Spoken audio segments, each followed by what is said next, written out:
Okay, okay, okay. We are live. Hello, everybody. Once again, more sad news to report on, but this one was from 2 years ago. Um, but I think the teachable moment here is how far out of touch the Louisiana police are with this case. So we're going to talk about that in this show. I want you to know you're not late. I'm just throwing that out there at the very beginning. Hey Debbie, I'm just starting the show. I want you guys to know that you're not missing anything. I just think it's important that you guys know anybody walking out of here should walk away with the fact that the police in Louisiana totally believe, and this would be my conclusion for those of you who just pop in and end up missing the conclusion. I want you guys to know what the conclusion is.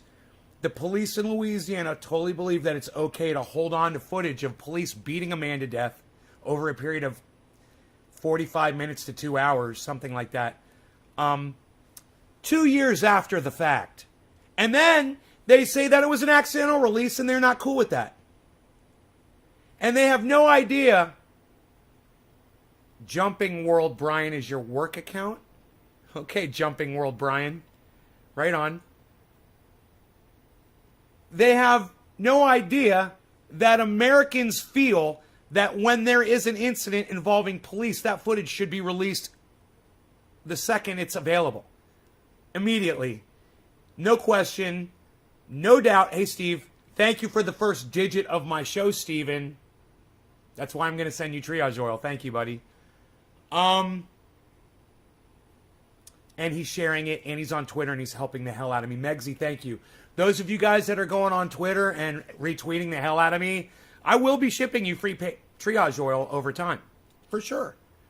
As you impress me with the sheer amount of tweets that you get me, I will, and the visibility that you give this show, I will definitely be shipping you out free oil. Why wouldn't I? The police think it's okay to hold on to this video for 2 years in today's we want the information and we want it this second society. And that's where all of you should be. And all of you should contact the Louisiana Police Department and let them know how out of touch they are. And say, hey man, welcome to America. When your police are beating people to death, we want the videos yesterday. All right? We want the videos instantly.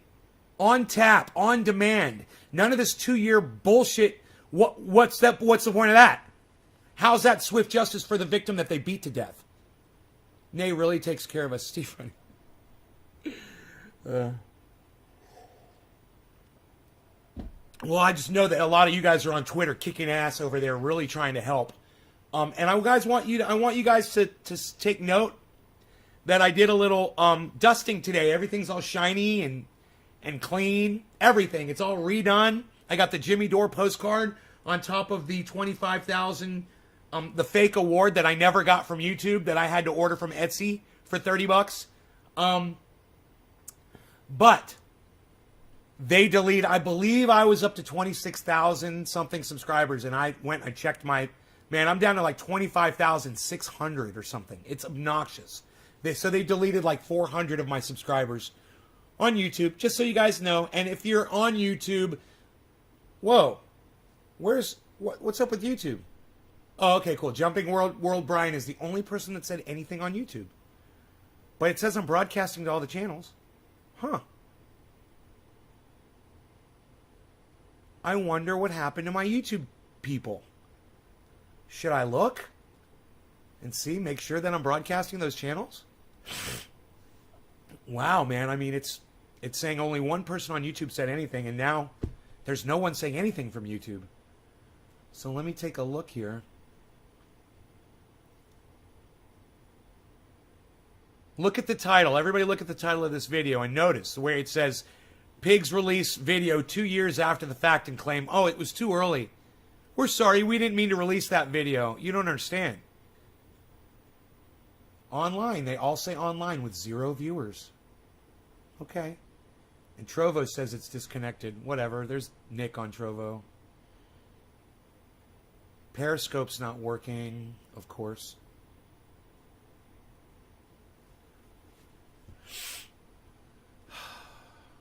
turn Periscope off and on again. No idea what's going on there. It's Patrick John Welder. Okay. Why is your name Jumping World Brian if your name is Patrick John Welder? That's weird. Yeah, I see your chat. Uh-huh, I see you. You're right there. Nick Brown, see? Oh, that's your Facebook chat right there. But it'll come up. It'll come up after that. Where it says Trendy Nick. Periscope sending data. Periscope doesn't want to connect. I'm okay with that. I'm fine with that. What I'm not okay with is the fact that nobody's on YouTube, man, at all. I've got one person viewing on one YouTube channel. And it says they're all online, too. So I'll just close this out. I'm okay with that.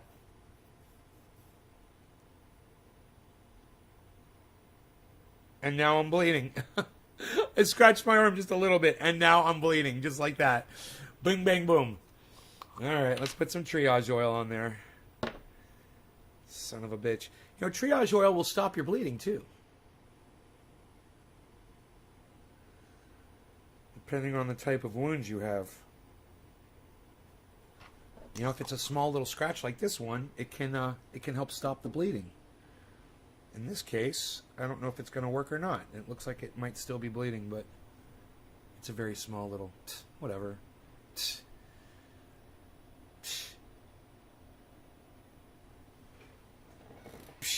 Maybe we should bring that up, huh? Beazle Gam Extreme. Why you beazling? Why you beazling? Gotta have Beazle Cam Extreme in there, bro. Why wouldn't you? Why wouldn't you? Look at us. Look at Beazle Cam Extreme.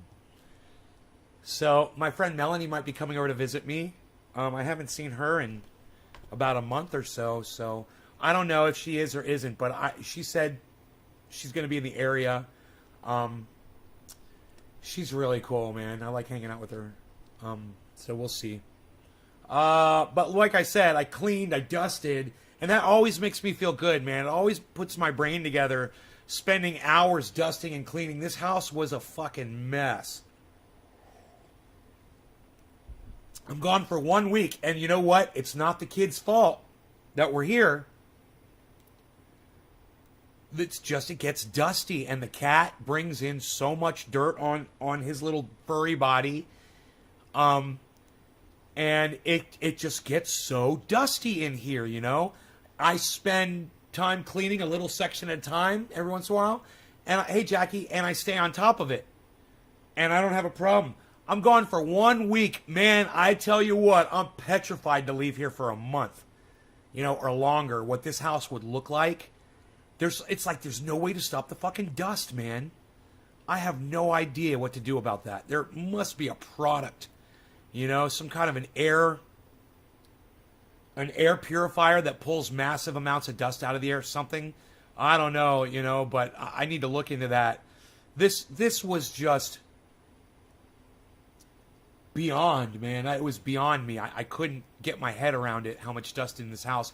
Everything, my monitors, the entertainment center, all my audio equipment, amplifier, computer, tables, all of this stuff had to all be taken apart and dusted. All my crypto, all my glass. You can see I put my glass back up. They were using some of my, I told them, I was like, you feel free to use any of my glass. They used some of my most expensive glass. I'm like, you guys got expensive fucking taste. I should have said, you can use anything but that one and that one. I should have said. They grabbed, man, they went right. But they didn't fuck it up. They just used it, and I cleaned it. And it needed a nice cleaning, and now it's crystal clear, and it looks beautiful. So I'm good on all that. Nothing broken, nothing missing. You know, they did a good job. It was just, you know, after they left, there was a problem. It was my friend Mark. He hasn't contacted me since I got home from Orlando. And he knows. He knows not to contact me because he's going to catch an earful. And I don't care if it's tomorrow, today, next year, when he finally decides to get his lazy ass over here to talk to me, I'm going to give him a good dressing down. And boy, his ears are going to be ringing after he talks to me. Yeah. Yeah, he only had one job One easy job. All he had to do was stay in this house for 2 days and not let Rogie pee on the floor, and he couldn't even fucking do that. So him and I are going to have some fucking words. Oh, look at that, man. It was almost as if Jimmy Dore was listening to me talk just then. That was weird. Just dropped right on my... you guys couldn't see because Beaselcam Extreme was in the way. But it fell over right when I said some words. Made it kind of cool. I don't know. Dan Barney, too many uncovered windows brings the dust. No, bro. No.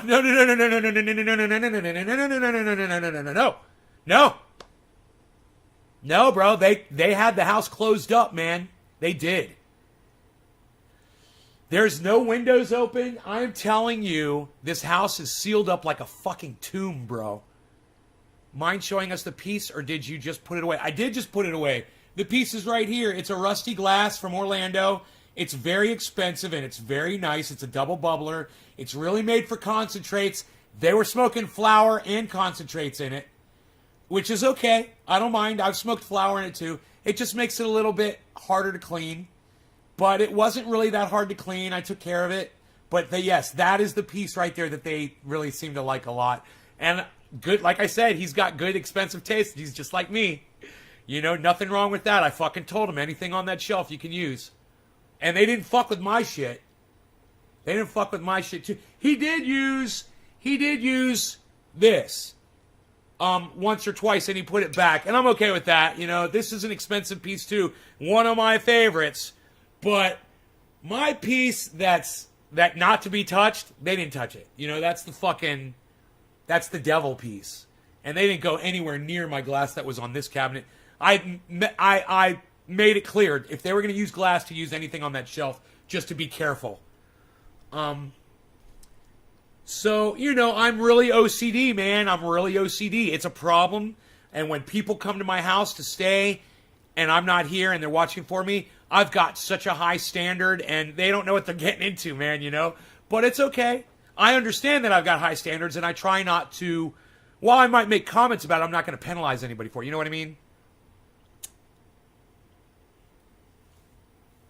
Not open, just no curtains.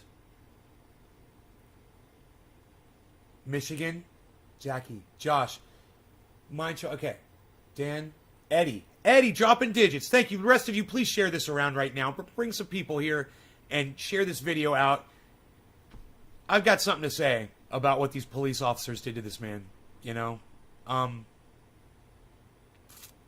don't know if I need to show you guys the video. Do you guys need to see the video of another black man laying face down on the ground, police all around him, tasing him, kicking him, him screaming for his life, and then finally letting him expire face down on the ground? You guys don't need to see that video, do you? I think I explained it perfectly. That's exactly what happened in that video. Very similar to the George Floyd video, very similar. That old tan brown cabinet used to be showcased in the back of your stream. Yes, I do. It's back here. You can't see it. I'm Ron Placoning. It's back there behind that wall. Not a lot of glass in there, just a lot of stuff. But yes, it is back there. I just don't have room to display it anymore because I've changed the way the setup is in here. I used to have the TV, I think, over here, with the back was that way, and I moved the TV into the corner, I think. Nay, does cannabis go bad? Cannabis can get mold on it, but if you store it properly, cannabis can literally last thousands of years. So, yeah, cannabis can go bad. If you store it with moisture, it will rot, it will go bad. If you cure it properly and you have all the moisture taken out, you're doing long-term storage with it, you can vac seal it. I'll say that 5 times in a row. You can vac seal it. You can vac seal it. You can vac seal it. You can vac seal it. You can vac seal it and put it in a freezer. I'm going to say that 5 times in a row. And put it in a freezer, and put it in a freezer, and put it in a freezer, and put it in a freezer, and put it in a freezer. And it'll last for years. Buy a vac sealer and put it in your freezer. It'll last for so long. I generally don't store my cannabis like that, but I'd like to get a big freezer and do that. That would be really cool. You're welcome, Dice Man. I have a 3-year-old cannabis stored vacuum seal. Malawi cob style cured. Huh. I don't know what Malawi cob is. What's Malawi cob style cured? Hash, tell me what Malawi... I want to know what Malawi cob... I always want to learn. Teach me, man. Teach me. What's Malawi cob style cured? What's Malawi cob style cured? What's Malawi cob style cured? Tell me. I'm just dying to find out these facts from you. Hey, there's the cabinet. Hey, look at that. You can see the cabinet. You can see the cabinet on the Beazle cam, man. There it is. Look. Look up there on the Beazle cam. There's the cabinet right there. Isn't that funny? Yeah, we were just talking about that damn cabinet. There it is. All right. So who dropped my first digit today? I want to say, I'm going to guess and say it was someone that might love this show. Oh, it's Steve Running. Yes, Steven Running. Thank you so much. Let's go ahead and smoke, Steven, shall we? I've got a bong rip ready to go of Jack Herer. Let's go in hot, as my friend Jay Hood likes to say. Cheers, guys. Oh, your English isn't good enough to explain? Okay, cool. That's fine. You can send me a link anytime, brother.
Okay, that's good. So like I said, I don't see the need to show you guys the video. All I'm going to tell you is that if you guys are sick of it and you want to do something about it, feel free to contact the Louisiana Police Department. And it's the Louisiana State Troopers, I believe. And let them know, Eddie, thank you. And let them know that when your police officers break the law and murder someone, we want the video now, not 2 years later. You guys tell those motherfuckers to suck your dicks. All right? You go ahead and you do that. I'd be so proud if any of you actually contacted them and did that. You can do it on the internet, you know. Louisiana State Troopers, I'm sure. The Highway Patrol, you know. When was the cop? It was 2 fucking years ago, and the video was accidentally released to the public, says the fucking pigs. Oh, we released it too soon, they say, 2 years after it happened. What do you mean you released it too soon? I want to show you the goddamn thing just so you can hear these fucking pigs what they said. Yeah, they murdered a black man 2 years ago, face down, tasered him, kicked him, and dragged him to death. Right? These fucking pigs in Louisiana. Why? Because he ran from them. He didn't pull over fast enough. And that's reason enough, you know, driving while black in Louisiana is obviously punishable by death. Here's the link. 420 magazine.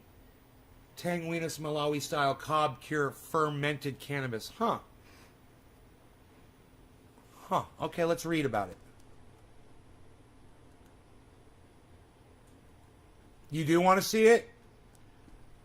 It's really not an explicit video, man. It's really hard to see much of anything, but you do see the police taser him for no reason. While his face is down, they fucking taser him on the ground. And you can hear him just struggling to live.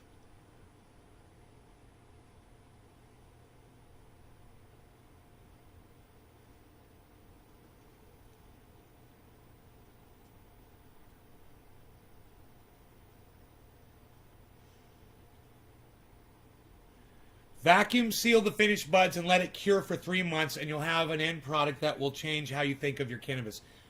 From reading their accounts, you'll change that perspective when they first come out of the cob. Why do they call it a cob? After a week or so fermenting. Eddie, aw, don't send me money. Thank you, brother. His thread is titled Malawi-style cob curing. When you've achieved success with this technique, you're going to want to thank him. Did it say 3 months?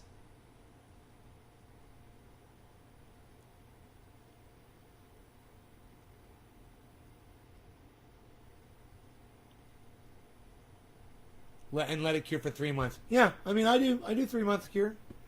I don't vacuum seal, and that's not necessary. But to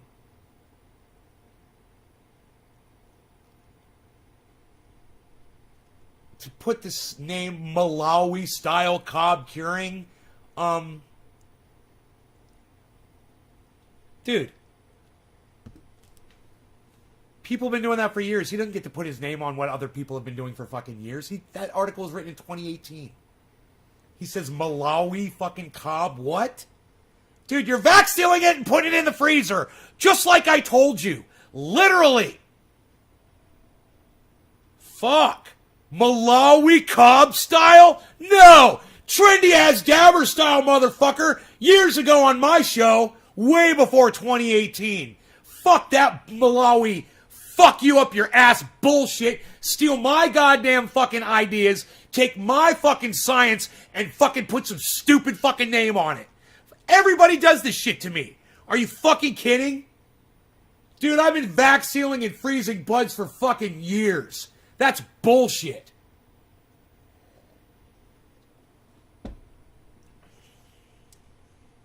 Malawi cob style. Fuck 420 magazine. Those motherfuckers just watch me and then just write it down and put their own fucking names on it. Fucking wouldn't be the first time. That's for goddamn sure. Hash, you're watching the right podcaster, bro. Let me tell you. You know, the thing that you thought you learned from some stupid 420 magazine ripoff con douchebag article, I've been preaching on my show for fucking years. Someone's like, I know. Someone's like,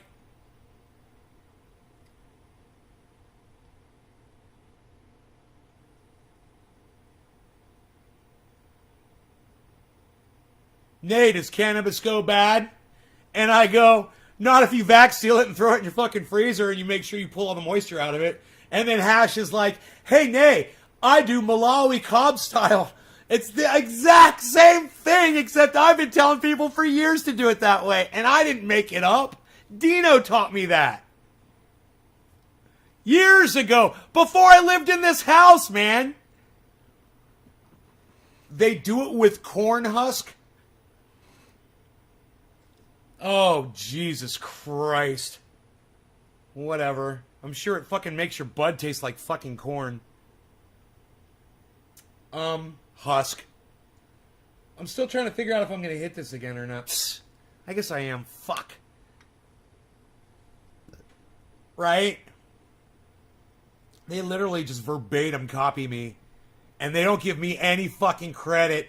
Some dude on YouTube back in 2016, right? He's like, oh, Trendy as Dabber says to vac seal and put it in the freezer. I'm going to do that, and I'm going to tell people that I came up with that idea. I'm going to put fucking corn, I'm going to put corn cob, whatever the fuck, what you say, corn husks in it, and I'm going to say cob style. What? Are you fucking kidding me? Oh my God, that's so silly. I'm glad I got the documentation on this fucking live stream so everybody can see all my shit on here. You can all go back and see it. You know?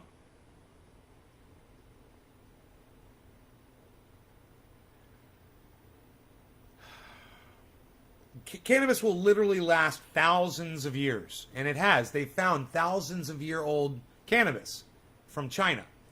They found it in a tomb. Pretty cool shit. You can look that up.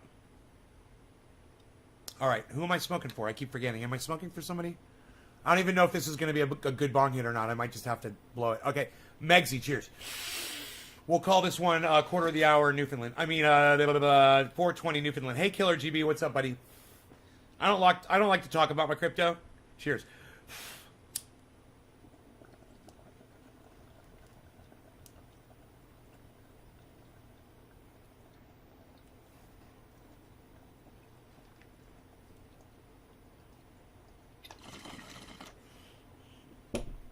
Yeah, I guess it's all right. That was a good hit.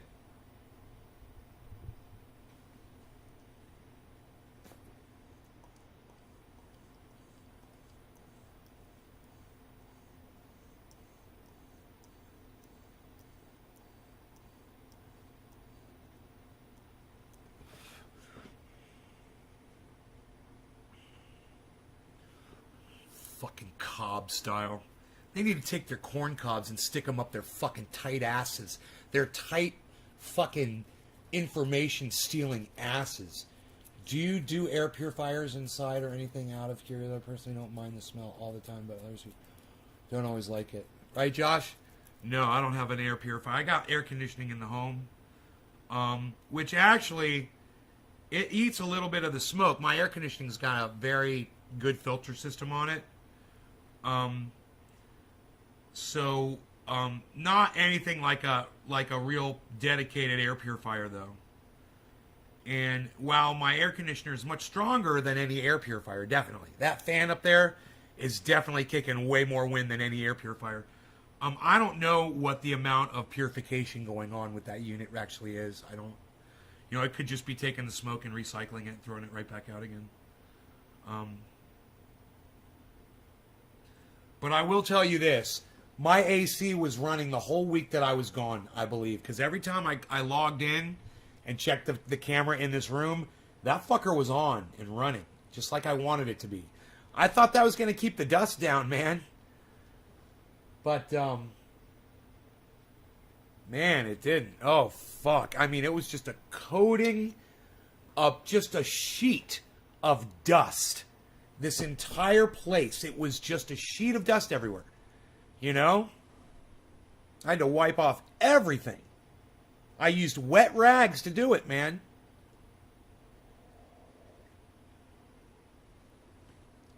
Crypto, what is that? I know nothing, right? Me neither. I don't know. Bro, look at this. I'm going to prove to you that I don't understand crypto. Look. I don't know. I don't get any of this shit. Actually, I must say right now I'm a little happy at what I'm seeing. But at the same time, I'm sorry everyone. Everyone that got freaked out and shit, man, and just not ready for investing like this, man. I wasn't really thinking and preparing you guys enough for what could come. I didn't talk about it enough, and I should have. That's interesting, isn't it? Let's get rid of that. Okay.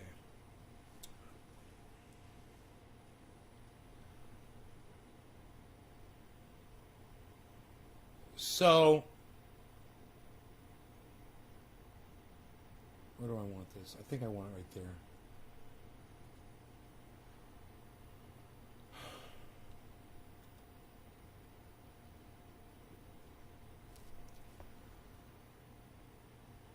Yeah, I know it will. But the problem is people that aren't savvy investors like myself, they're not used to this, man, and it scares them, and they freak out.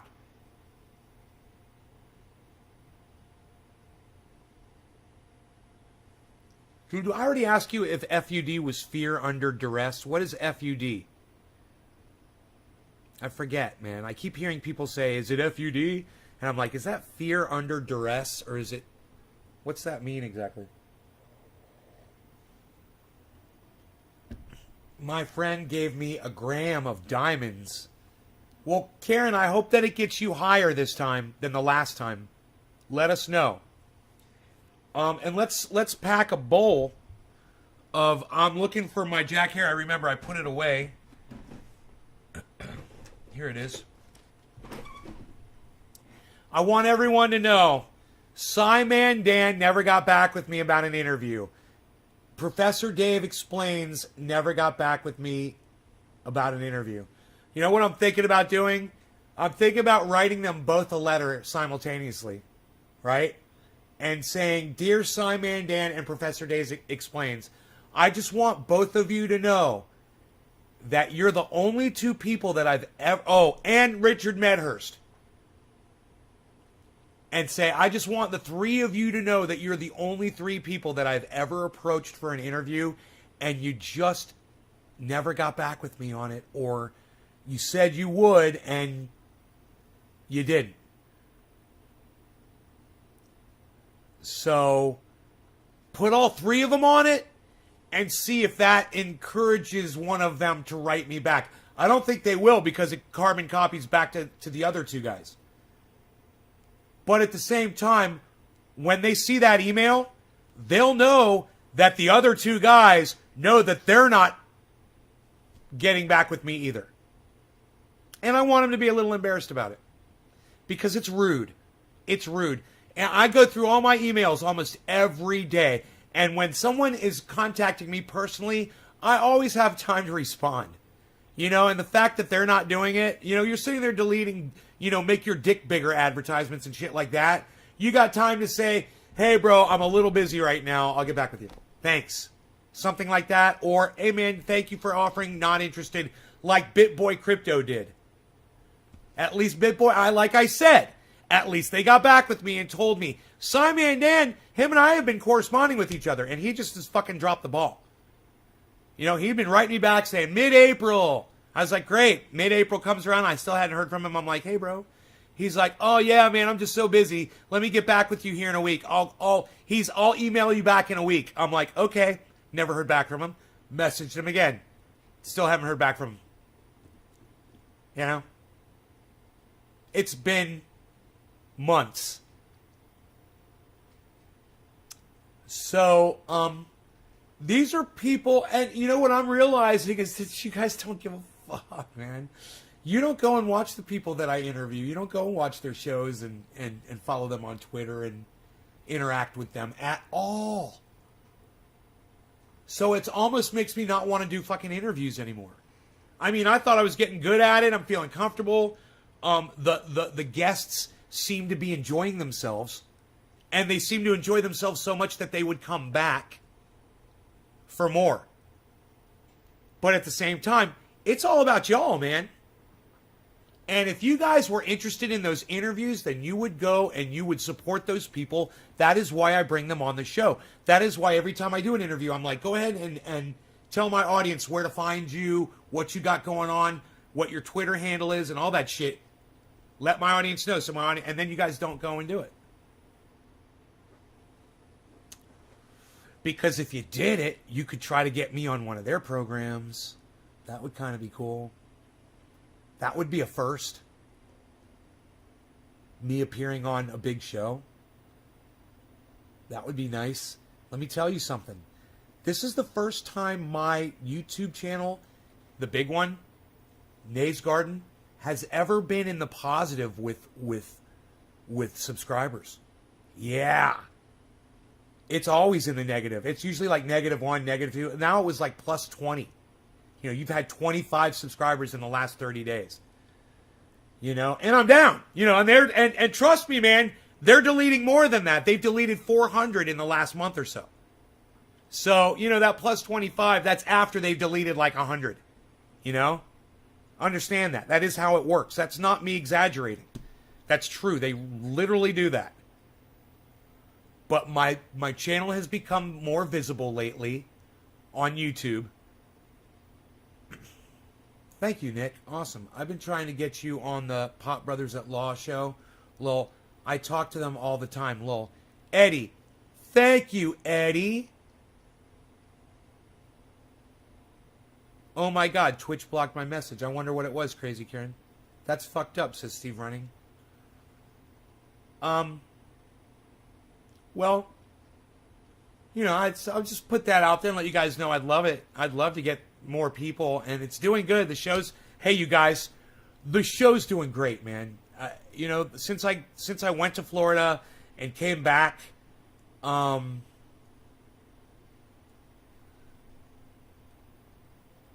since I went to Florida and came back from Florida, the show's been great. And I'm trying to be nicer to people. I am. I mean, I know I blocked a couple of regular viewers earlier today. But the numbers are up, and I'm going to try not to block anyone else, man. I don't want to lose viewers. I want to gain them. And I know if you lose your voice on here, you're going to walk away. Even though it's funny, is a lot of people that watch this silently in the background, they call that lurking. I don't like that term. It makes you sound creepy. But I understand if you watch something and don't comment. You don't need to leave a comment.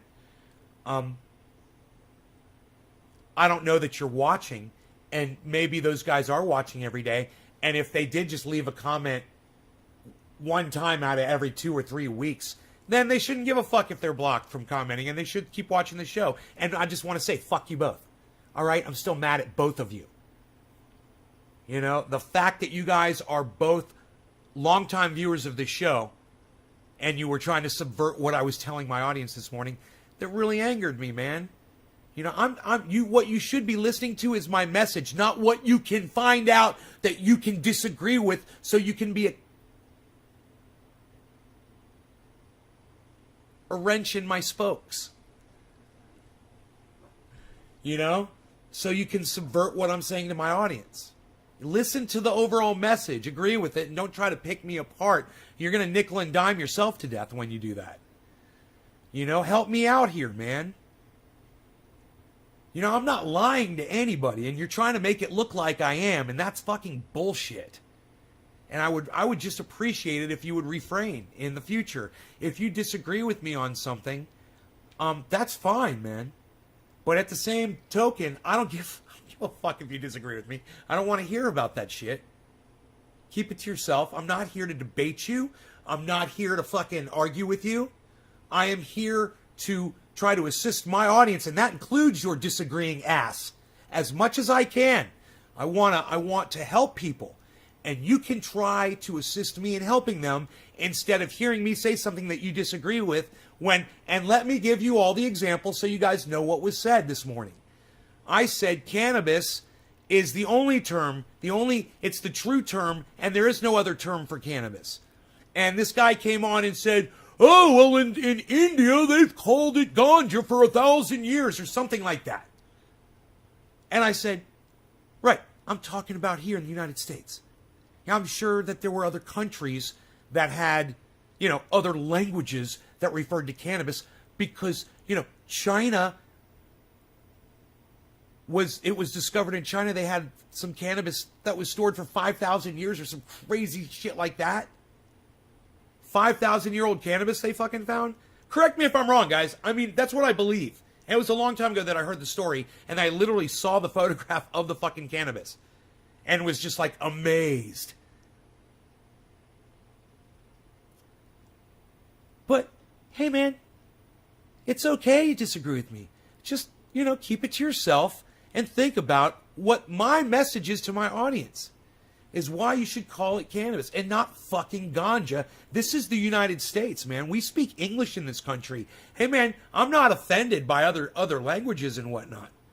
But if we're going to stay on the same page, and you guys are going to advance, and this is what's going on in some of your minds is trying to figure out everything that I say that you can disagree with, you're not going to benefit from the show, man. You're just not. And, I would love to cover Sagar from The Hill with the UFO. He did yet another UFO video. And I want to cover it, so let's get into it, shall we? Fucking Sagar, man. Sagar, what's on your radar? Okay, Sagar, what's on your radar? Do you guys like that I say that? You guys like that I say that? Like that? You guys, if you are on Facebook, I really need you to share this on Facebook. YouTube is blowing y'all away. So if you're on Facebook, share this in a large group on Facebook for me right now. Drop me a 3, let me know. Or is that a 7? Yeah, 7. Large group on Facebook. Drop me a 7, let me know. Okay, there's the video of the man being killed by the police. What's on your radar, Sagar? Oh, shit. You're offline. Check your connection. What's on your radar, Sagar? Sagar, what's on your radar today? Welcome. Sagar, what's on your radar? Well, I'm going to talk about something that, because Crystal Ball's not here today. She's on vacation. I'm going to talk about something she obviously fucking hates, and I'm going to totally throw myself under the bus right now by admitting that she fucking hates me talking about UFOs because she knows it's bullshit. Watch and laugh with me while we smoke and smoke and smoke. 2,500-year-old cannabis. Thank you, Hash. Okay, not 5,000-year-old. 2,500-year-old cannabis was found, and it was found in China, right, bro? And it was literally still intact. Crystal's out today, so of course it's time for as many UFO segments as I can fit into a show. Crystal's out today, so of course I'm going to try to fit as many fucking UFO segments as I possibly can. Dude, he is so fucking shit sometimes. I'd totally go out and have a beer with this motherfucker. I would. I'd sit down, and I know we'd have a great conversation, and he'd listen to me, and I'd listen to him. But when it comes to UFOs, man, I'm telling you, this shit drives me crazy. And let me just tell you all where I'm coming from, okay? There's no UFOs, okay? There's not. There's no fucking UFOs. But I want you to listen to this. Okay, so now you know where I'm coming from. You know my opinion. There's no UFOs. Now listen to this. It goes deep. And this guy, when my boy Jay Hood says deep in the paint, this guy's sticking his foot in the 5-gallon paint bucket. That's how deep in the paint this bitch is going. I'm just kidding, of course. I was inspired to do this segment because I really do believe that this week is a turning point in the discussion of my very favorite topic. 60 Minutes produced a bombshell special on UFOs featuring interviews with Commander David Fravor, his wingman, many others who testified to extraordinary observations of unexplainable vehicles observed in flight. Now, the only downside I find in discussing UFOs is that there seems to be an intense animosity within the community amongst different personalities, amongst the debunkers, and many more that detract from a very simple fact. I believe that Lou Elizondo, who was in charge of the DoD's program investigating UFOs, put it best on 60 Minutes. Imagine a technology that can do 600 to 700 G-forces, that can fly at 13,000 miles an hour. Where do you get the G-forces from? Where do you get the speed? This guy's just pulling figures out of his fucking dick hole. Right now, that is what this man does for a living. He pulls shit magically from his dick hole. And then he presents them and gets his ass on 60 Minutes. He's on 60 Minutes, guys. Pulling things out of his dick hole like some babbling idiot. Standing on a street corner, just blathering bullshit. They take one and put him on 60 Minutes. So because of that, because 60 Minutes is scraping the fucking barrel now, Sagar has a piece of straw. This is a piece of straw for Sagar. Because 60 Minutes now allows Sagar to say, see, 60 Minutes is reporting on it. They're reputable. And let me just put in parentheses, 60 Minutes is no longer reputable. So therefore, UFOs. I'm not a UFO debunker. I just watch Thunderfoot. And I know they don't exist. But you guys should watch Thunderfoot too. So I'm just going to ask my audience, as many times as I've begged and pleaded and begged and pleaded. Here we go. Press number 1 if you follow Thunderfoot with 2 zeros instead of OO in the word foot on YouTube. Thunderfoot with 2 zeros. Press the number 1 if you do this. Who follows Thunderfoot? Steve Running. Yeah, Steve! Who follows Thunderfoot on YouTube? Dice Man 420! That's my man! Those are my guys! You guys follow Thunderfoot on YouTube. Don't you love it? Don't you love it? Please, guys, go to Thunderfoot and beg him to come on my show. He told me he'd come on. I don't know how to contact him. Please go and ask him to be on my show. I would love to have him on. Trendy Nick, you're following Thunderfoot. That's my 3 guys. Killer GB420, there's 4 of you. The 4 horsemen. Steve and Dice Man, Killer GB, Trendy Nick, all 4 of you riding off, watching Thunderfoot. He's a scientist. He's a debunker. He knows there's no UFOs flying around the world. So it's really easy for him to debunk stuff. It's easy for me to debunk people like Sagar. I refer all UFO believers to him. I love that you guys are watching Thunderfoot. All right, now I want you to listen to this guy right here. That it can evade radar. You know, when you take a picture of something and it's a reflection or it's something you're holding in front of the camera lens like Thunderfoot demonstrates, that's going to evade radar because it was never there. Think about that. Think about it. You know, if a bird flies in front of a camera, or a hummingbird, or a dragonfly, and it's out of focus, and it goes like that, which I've seen dragonflies do some crazy shit. You know? I've seen a hornet fly into a window, and I saw a dragonfly follow it, and then I saw the dragonfly fly back outside the fucking window. And this happened live on my live stream a couple of days ago in Florida. You know, insects do some crazy fucking maneuvering. And if you've never watched insects fly around, you might recognize some of the movements that you see in the UFO videos. Insects probably, you know, a good percentage of things that were mistaken for a UFO. So, I've seen this one thing where it shows this thing and it goes zip, zip, zip, and it goes in front of the camera, it goes to the desert and whatever.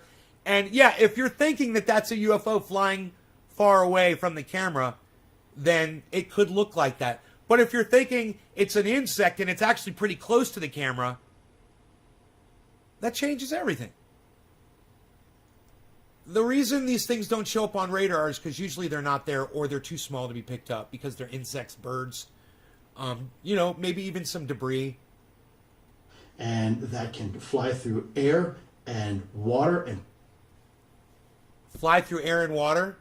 He has no video footage of this ever happening, and only what pilots, while flying a fucking plane, have claimed they saw because they lost sight of something, so they assume it went into the water. Or maybe they saw something falling into the water. You know? Maybe it was a pelican or an albatross, you know, diving into the water. possibly space, and possibly space. Possibly space. Now that just changes everything, doesn't it? and water and possibly space, and water and possibly space, and possibly space, and possibly space, water and possibly space, and possibly and possibly and possibly and possibly and possibly and possibly and possibly and possibly and possibly and possibly space, water and possibly and possibly and possibly and possibly. That's your weasel word right there. And you should listen for things like that when you're listening to people like this. You should listen to words like that. And as soon as he says possibly, it eliminates space. No, not possibly space. He knows. He He's literally uncomfortable with saying space. So he says possibly. Space. And, oh, by the way, has no obvious signs of propulsion. What? You mean like the wings on a dragonfly? The wings on a bird flapping in or not flapping because it's gliding in a draft? You know, another airplane with flashing lights on it, that sort of thing. No wings, no control surface. What about when you're looking at a plane and it's like this, and the wings are in such a way that from your perspective, Enoch, I've missed you, brother. In such a way, let me give you an example. Okay? Let's say this is an airplane like this, and it's flying around, and here's one of the wings. And then it goes like this. Whoa, there's no wings on it. There's no wings on that. Look, it's flying by. There's no wing.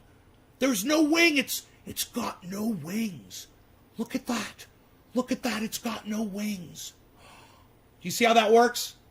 Wing, no wing, wing, no wing. Oh, the wing's on the other side? The wing's on the other side? Oh, no wing. Wings on the other side? No wing. No wings. When you're watching, and let me tell you what I did when I was in this on this airplane trip. I took some pictures, and I watched airplanes landing, and you can't see the fucking wings, man. When you're a couple miles away, you know, and you're looking at an airplane, the wings are so small, you can't see them. It just looks like a big capsule, a big Tylenol. It's like a big Tylenol or a Tic Tac that you pop in your mouth and say, yum, yum. If you're leaving this live stream because you believe in UFOs and this bothers you, the fact that you're leaving this live stream is all the evidence you should have for yourself to realize how little faith you have in what you believe in. If listening to a counter narrative makes you leave this live stream, we're having fun, we're smoking. You know, you want to say you got abducted. You want to say you saw something in the sky. You want to say you've seen videos that have convinced you. Don't get so sad and upset with the fact that I'm proving all of your garbage untrue. That you're going to leave and stop having fun. Hey, Gibbo, what's up, brother? I'm so glad you're here. Enoch, thank you for sharing this. Thank you for sharing this. His shirt collar has wings. Optical illusion. Yes. Missed you too, son. Been data deprived. Oh, man.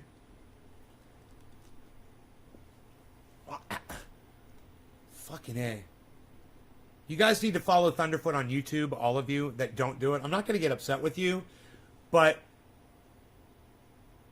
your mind is made up. Why have the conversation in the first place? So that you'll realize that if you believe in this shit, you're full of shit, Joey, because I actually care about my audience. That's why.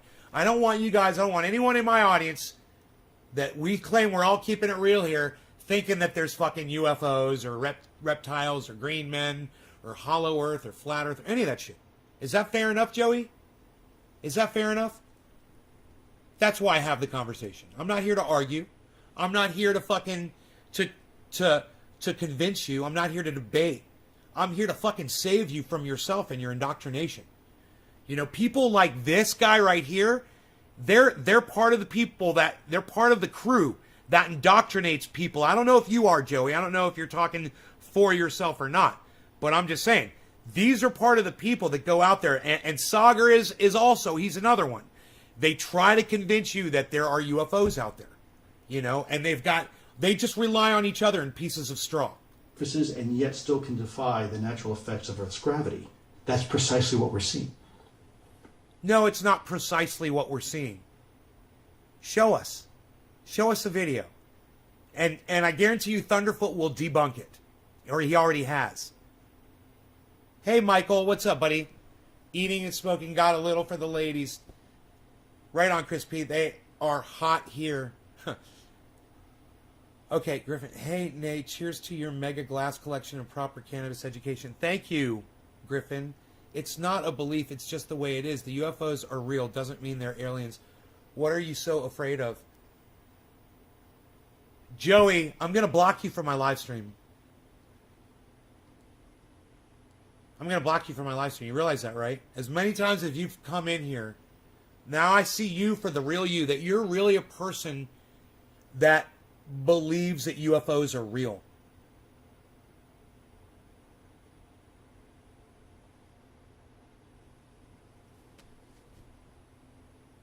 And now you're calling me a crybaby?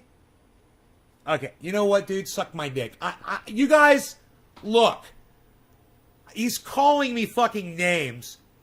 I'm trying to help you people. He's trying to say the UFOs are real. He says it doesn't mean they're aliens, but they're real. Dude, most of these things are insects or reflections on camera lenses. They're not real, bro. They're not real. That's why they're not showing up on radar. That's why they disappear into the ocean magically. That's why they have no video of that. Time out him? No, I think I understand where Joey's coming from. He's saying they're unidentified, and that's fair to say they're unidentified. But to call them flying, a lot of those things are not flying. You know? Joey's being a cunt. Don't come in here spewing your bullshit, motherfucker. Damn, Trendy Nick. Holy shit. I don't know if Joey is being a cunt. I'm just saying, man. I just want to make sure he doesn't believe the bullshit that these people are feeding him. That's all. He says the UFOs are real. Maybe someone flew a drone. Maybe there was a weather balloon. Okay, those are UFOs. Fine. A drone, a weather balloon. I'm sure that's happened, right? Fine. Somebody saw a weather balloon crashing into the ocean. Fine. Piece of a satellite crashing into the ocean. Fine. It's possible. Space garbage coming out of the atmosphere. A fucking, I don't know, a comet or a fucking, whatever you fucking call those motherfuckers. Not a comet, but you shit lips and we have a block party. Joe Malone traveling from closest planet, take over thousands of years. You think aliens are immortal too? Unidentified foreign objects. Low. I've got to abbreviate. Yeah, foreign object. That's fair. Even if it's an insect, and I believe a lot of them are insects. Maybe they will remove my block. Don't fuck around. I thought I removed your block, bro. Have you checked lately? I was cool till he called you a crybaby or whatever. Yeah, I know. Don't call me names in here, man. I misunderstood you. I thought you were saying that UFOs are real, and then you said in the same breath, in the same sentence, you said, it doesn't mean they're aliens. And, okay, yeah, like I said, weather balloon, space garbage, a drone, a high-speed drone that someone's got, even if it's from another country like China or Russia, and they're, deploying them, out. They've got a fucking... Maybe they've got a weather balloon that they're deploying these motherfuckers off of, that could evade radar. A falling cluster of human excrement, as Gibbo. Gibbo, why don't you come to my show anymore? What is it, man? You're... I miss you, bro. I wish you'd come by more often. Tons of military testing.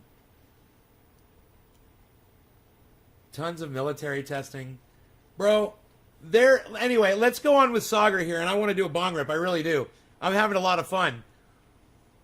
But I think the most important takeaway here is to realize the lack of evidence that these guys go on and the amount of passion that they try to throw into something that they have no evidence for. Zero. So-and-so said this so that he could get on 60 Minutes. Okay. What do I have to say to get on 60 Minutes? Well, tell me what I got to say. I want to be on 60 Minutes too.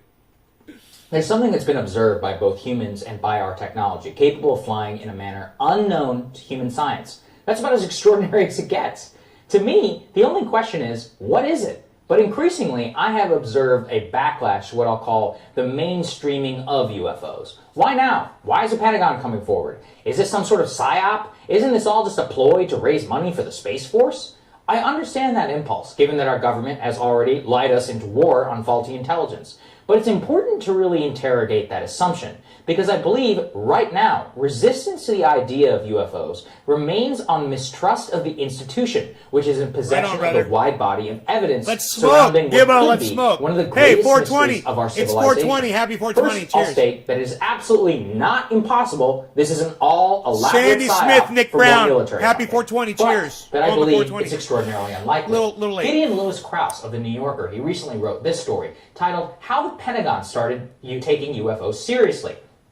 Now, we had him on the show, and I consider it to be the definitive first draft of history as to how exactly those within the five-sided building came to reckon with what was being seen as an by airmen of all time during the flight. Now, the history of Project Blue Book and early Pentagon attempts to cover up UFOs are well known. And if you don't know, I encourage you to go read about it. But the modern history of disclosure is very important to understand. It begins in 2007, when then Senator Harry Reid of Nevada had a discussion with Robert Bigelow of Skinwalker Ranch. Now, Reid, who has long been fascinated by UFOs and critically had just become the Senate Majority Leader, called up Senator Ted Stevens. Stevens, who was a senator from Alaska, shared a fascination of UFOs with Reid because he was a pilot in the Second World War and he had reported a UFO encounter. It stayed with him for the rest of his life. Now, Stevens and Reid corralled Hawaii Senator Daniel Inouye. Together, they placed a secret $22 million appropriation in a 2008 supplemental appropriations bill. It's okay, man. I thought he was being, a little subversive. And fucking calling me names for saying, I think that it's wrong to say UFOs are real. Thanks for having my back, guys. I appreciate that.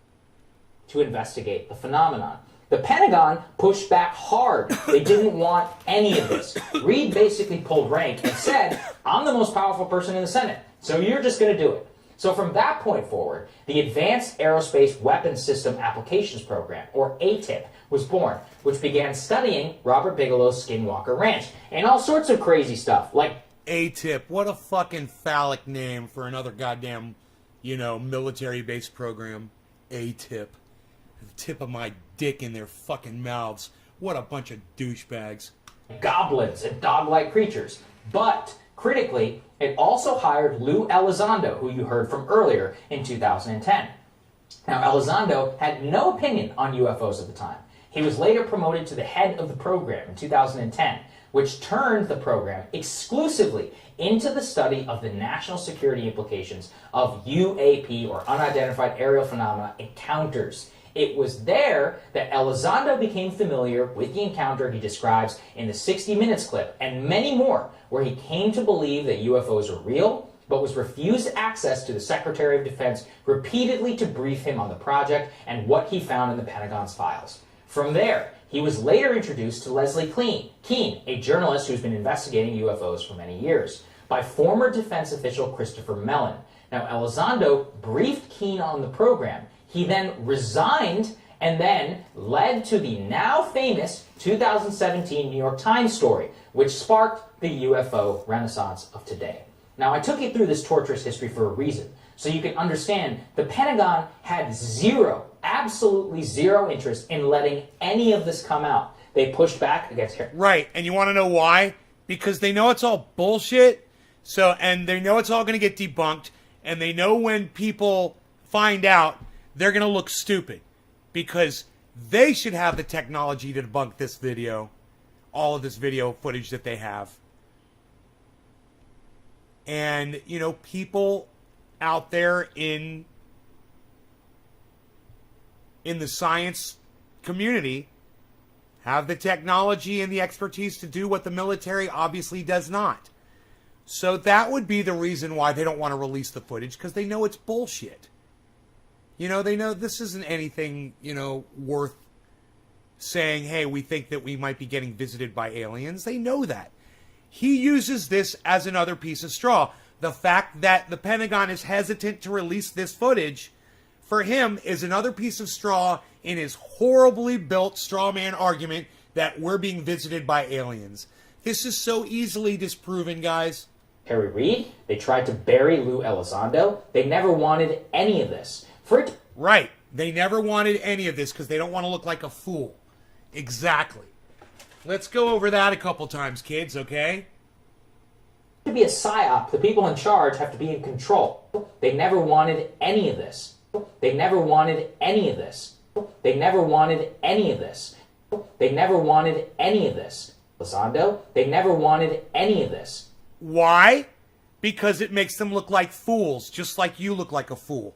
That's why they never wanted any of this. The fact that they never wanted any of this isn't some sort of ammunition that you can use to bolster your bullshit narrative that UFOs are visiting this planet. I'm sorry, man. This guy, when it comes to UFOs, he is a little bitch.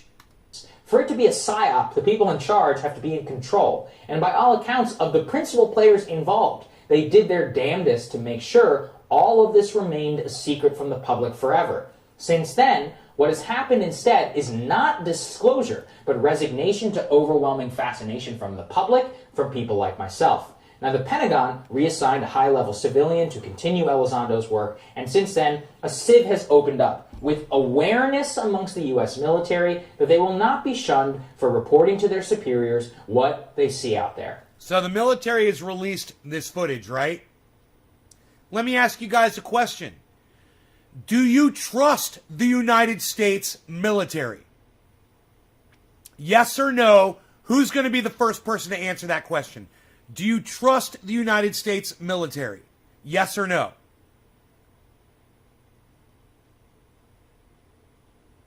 Who's going to be the first person to answer that question? Do you trust the United... No! Trendy Nick, thank you. Neither do I. Fuck no. Fuck no. I don't trust the goddamn United States military. They released this footage. Do you trust them that this shit proves that there's UFOs? They don't have very good standing in my chat. Obviously, that's a lot of no's. These incidents have been compiled within No, the Pentagon. no. They have been leaked. No. And here's the critical part. All the Pentagon is doing is just saying, yeah, that's a real video. It's not that they're disclosing it officially. With over 1 million service members, of course things are going to leak. The speed up of information is because of a variety of factors, but it's almost certainly not because of a willful Pentagon effort to put more information out there. The modern history of UFOs, instead, is a much more hopeful... Let me ask you guys a question. How good do you think the military's ability really is to zoom in on something with their technology, their level of cameras that they have? Think about it.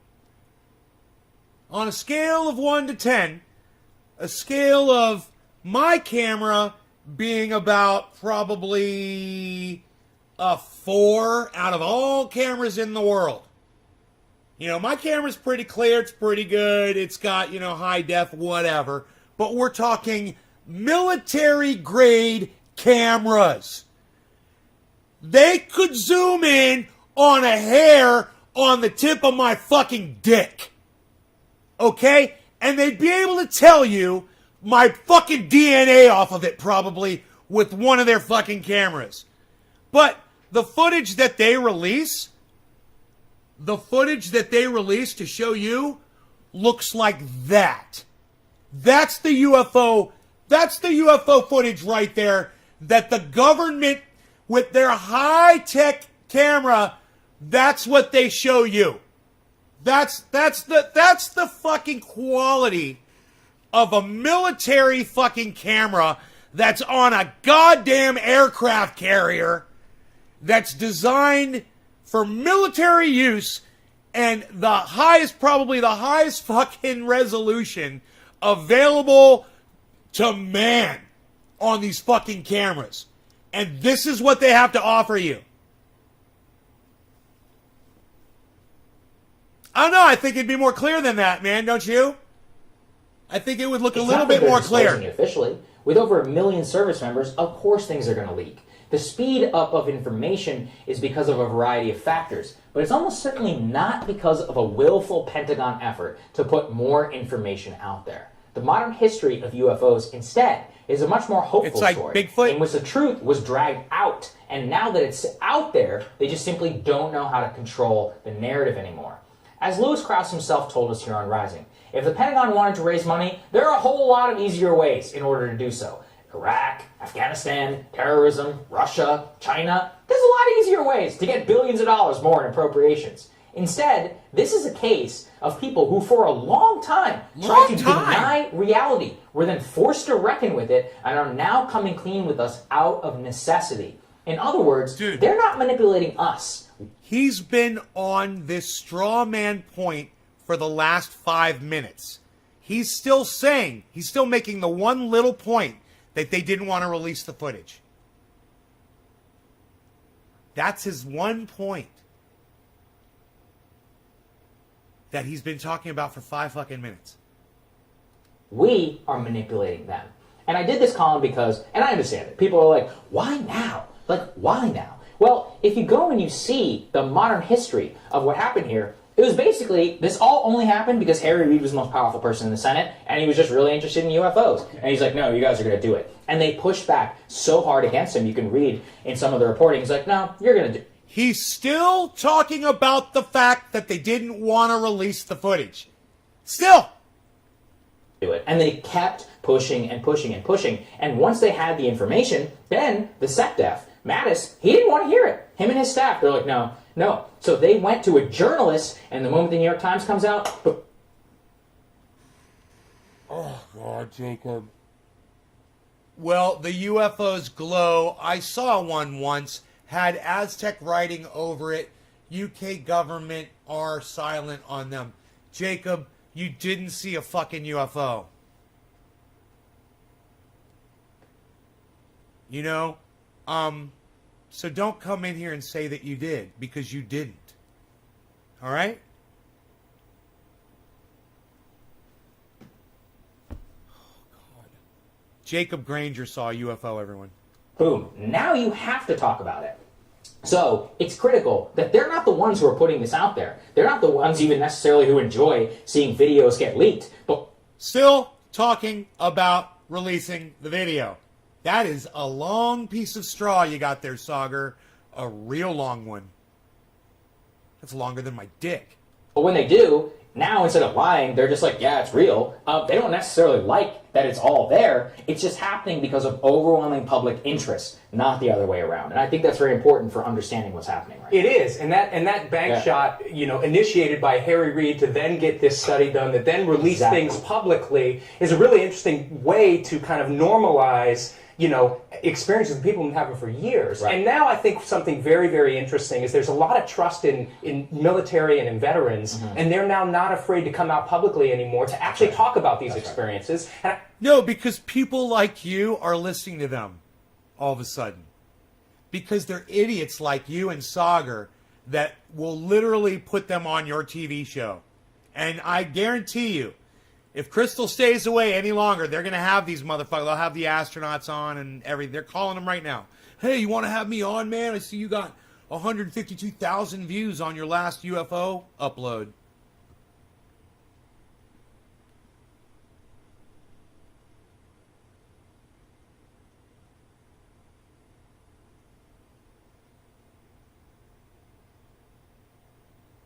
Probably was anally probed. I think that's a really important step in.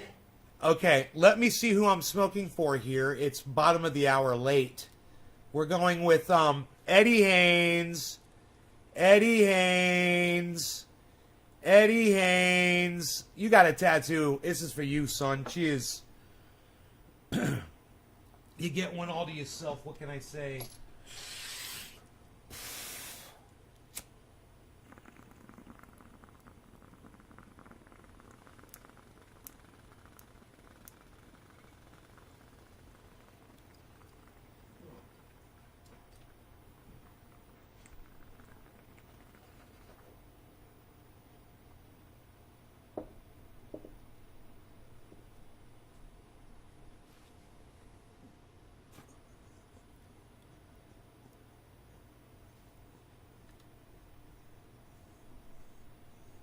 exploring what these phenomena are and trying to figure out what this technology is. I mean, one of those pilots in 60 Minutes said, say, I saw these things every day. Every day. Think about that. But You guys believe that a pilot in the military saw UFOs every day? Do you guys really believe that?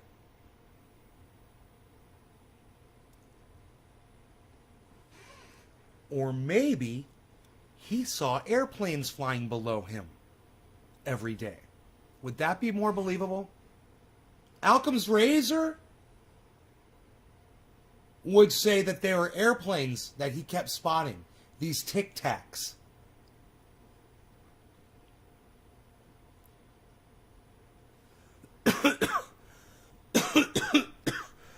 this is the thing that Commander Fravor and others talked about, which is that they didn't necessarily like that this was happening. They were like, I don't know if I should tell my boss. You know, I mean, what should happen here? Many people, just because of the stigma, they just didn't want to say anything. Now, critically, this is why some of those videos from 2000. Now that people are going on Joe Rogan in 60 Minutes, there's more people talking about it. It's crazy. What could possibly explain for that? I can't figure it out. In all of my mind, I just can't see the truth for what it really is. Because I'm fucking sold on an idea that is bullshit. 2019. This is called confirmation bias, everyone. And both of these guys are completely satisfying and demonstrating their confirmation bias. That means they believe in UFOs. Now, they're hearing other people that say they've seen them, so they're doing everything they can to bolster those people and bolster that narrative. It's fucking psychotic. This is somebody that brings me my news. So now I know, and you know too, that he's completely full of shit. And the USS Omaha are so important. They're tracking it on radar. Everyone's fascinated. They're tracking on radar? Wait, didn't that guy say it wasn't seen on radar? Isn't that weird? Isn't that funny? Huh. I don't know. I'd like to get to the bottom of that. That's kind of weird. Was it on radar or not? Are there some UFOs that are trackable and some that aren't? Is that what's up? Is that how that's working? Sometimes they got their cloaking device on, and sometimes they flip it off. Just for fun. Just to fuck with you. There's one guy is recording it on his cell phone because he can't. He's like, what the hell's going on here? Oh, wait. That doesn't sound like a military fucking grade recording to me. He's recording it on his cell phone. Huh. I wonder if I've ever seen a glare in a video on my cell phone when I was trying to record something.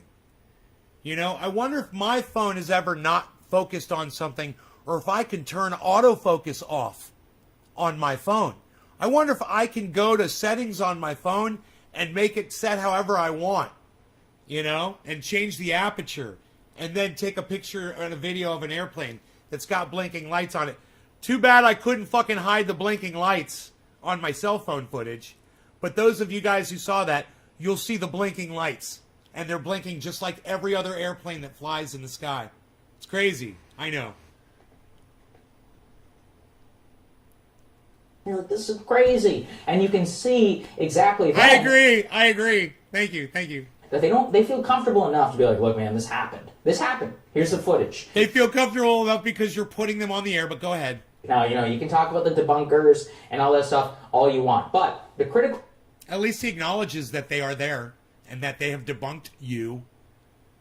You're debunked. Why are you still talking about it? No, he can't. They can't do anything, bro. This is all bullshit.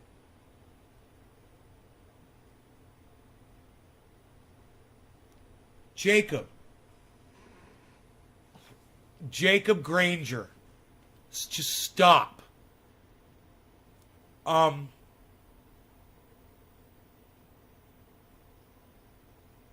No, I don't believe Bob Lazar. And he didn't see a warehouse full of fucking UFOs. You know, he didn't have some fucking gravity drive in his possession that he couldn't figure out, but they turned it on. We couldn't figure it out, but they turned it on. And when you turn it on, oh, it was amazing what this gravity drive did. Mordit, do you believe, Bob Lazar? Because, you know, that would mean that there's aliens and gravity drives. Come on, guys. Jacob, I'm not even going to answer your question because you're insulting mine and my audience's intelligence right now. And generally, Jacob, someone like you that's been watching me for years, I generally won't block. But it's just it's turning you into a liar. You're definitely doing the exact same thing these two guys are doing. You're satisfying your confirmation bias. I know you're okay. So you want me to answer you?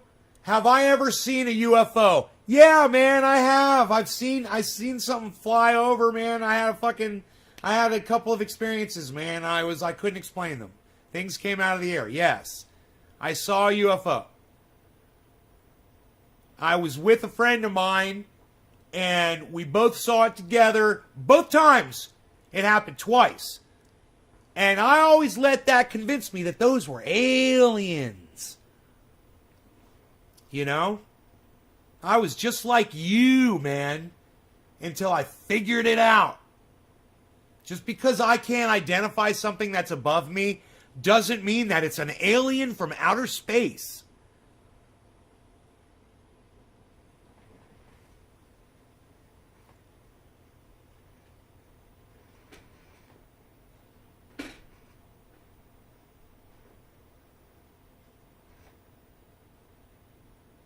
So, have I ever talked to Illuminati Lodge and know anyone in the know?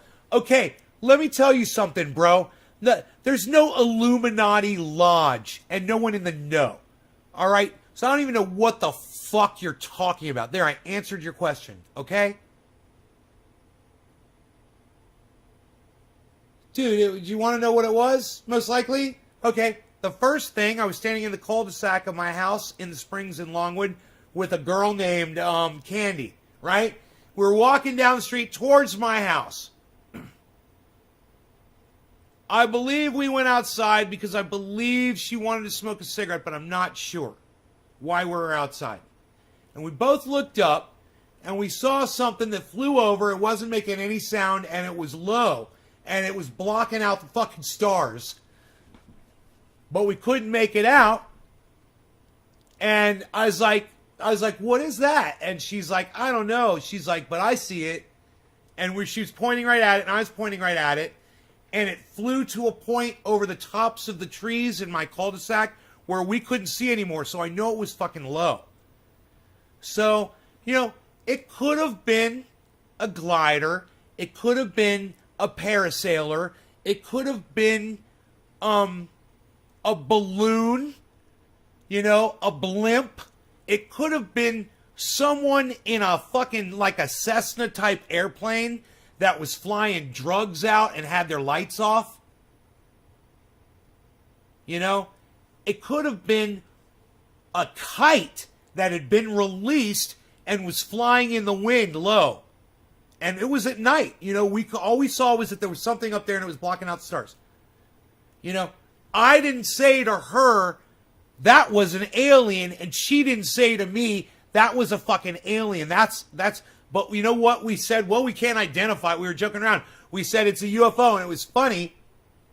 It was low enough that it disappeared over the fucking trees. That was the first thing I was going to tell you about. The other thing happened years before, and I was with my other friend Charles, and we were in my car, and we had the sunroof open, and this light flashed over the fucking car, and then, I mean, lit up the whole inside of the cab. We were going like 75, 80 miles an hour, and a spotlight lit us up and disappeared, and we were looking up, and we were freaking out, and we were like, dude, what was that? It's a UFO, bro. I don't know. It freaked us both out. Me and my friend Charles. in my Toyota Corolla. And he never said to me, aliens, and I never said to him, aliens. I figure it's a fucking helicopter, maybe some police. I was going fast. They got a spotlight. They fucking checked us out to fucking slow us down. You know, they knew how fast we were going. And they did that, and then they got called, you know, and flew off to go do something. Who knows? You know, who knows what the fuck? Maybe it was a fucking street light that just had a real wide beam on it and just lit up the car for a long time. Maybe the lens was broken on it, so it wasn't yellow and it was white. You know, maybe it was a different kind of bulb in a street light.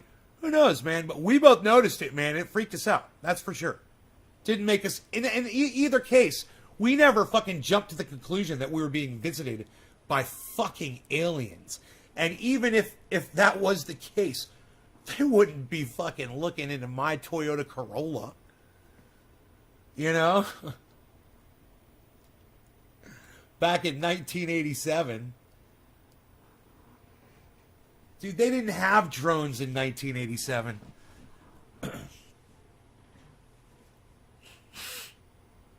Trendy Phil, it's Navy Nays on. Right on, brother. All right, let's get back. The critical question is this. Is the government trying to play us on this? There's no evidence, in my opinion. Once again, he's still talking about withholding the evidence from you. Oh, that's his piece of straw, long piece of straw. To support that fact, if you look and discuss with every single principal player involved, the Pentagon got dragged kicking and screaming to disclosure, and still talking about it. Everybody is in a UFO. Now just has to admit the truth, which is, yeah, there's a lot of footage that we have which shows stuff like this. What is it? I have no idea. I have some theories, but I have no clue. And just admitting that is, I think, a very critical step, and I think it's important for people out there who are very suspicious to at least understand this history. This history will help you, I think. This will help you. So understanding that the government is reluctant to release this footage, this will help you guys. In believing in UFOs, right? Of course. That's the point. Look, I tend to agree with you. I think the debunkers who are claiming this is a ploy to increase Pentagon funding probably haven't looked at Pentagon funding over the years. When's the last time their budget actually was cut and not increased? I think that's the funny part, too. They ask for things and get it. Because you and I live here in D.C. and we know how to appropriate. I'm like, guys, they don't need to make shit up, all right? Like, they can do whatever they can ask whatever they want, and they're probably still going to get it. They're not making shit up, man. They're just releasing footage that they've got. And, you know, they probably didn't put much effort into trying to figure out what it was. And I'm telling you that I saw footage. I assumed I was looking at a drone being blurred out because I saw lights flashing on it. I saw a YouTube channel. The guy's a fucking pilot. He said, this is the sequence of lighting that every airplane has. It's flying. You can see it flashing clearly.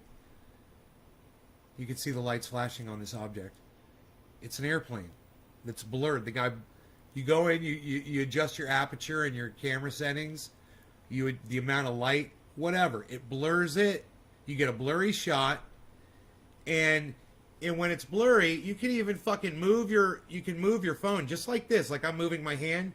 And you can make this thing, you can go like this with your phone and make it do perfect circles. You can make it do all kinds of crazy shit.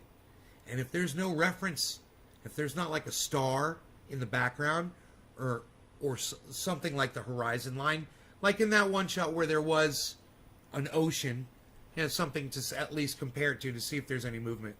You know, see if there's any camera movement, tracking it when it's doing all of these unexplainable movements. Oh, the camera just happened to...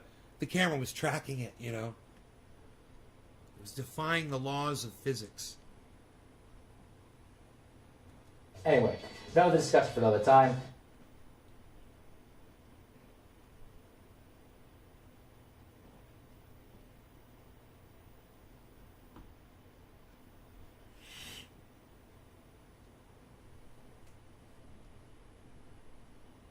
That's The Hill Rising. You guys should check them out. I watch them all the time.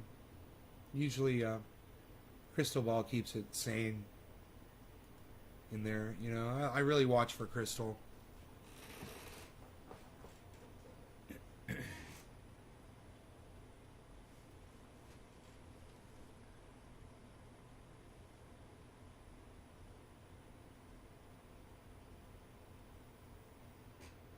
You're constantly seeing shit. Let me tell you something. I watched an airplane land in Dallas. We were flying in, okay, and we approached Dallas, like, here's the airport down here. We came in like this and did a U-turn. So I saw the airport, which every time we landed, just about, I saw the airports before we got to them. And I was sitting in the front left of almost every plane until the very last flight where I sat on the right side of the plane with Kissy. But every other flight, left side window seat, I almost always saw the airports. And let me tell you something. When you look down at the ground and you're watching airplanes take off from the runway, you can't see their wings from that far away. These guys in these fucking jet fighters that are flying over and seeing airplanes, they're way higher than I was over an airport that I'm getting ready to, that I've already fallen out of the sky and I'm getting ready to land into. I'm way lower, and I'm telling you, man, I mean, I don't have the best eyesight, but I could tell you that you cannot see these wings on these planes. And when that pilot says, I saw them every day,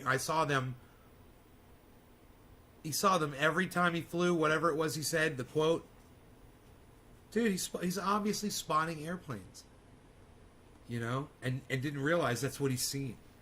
You know, me being someone who doesn't believe in UFOs, I know when I see something like that, I'm like, oh, there's a plane right there, and I sit and I stare at it, you know, and I look at it and I watch it from the inside the airplane. I got nothing else to do, and I watch other airplanes, and I notice that. Hey, man, I got pictures to prove that the Earth is round, man. Right? Look at this shit.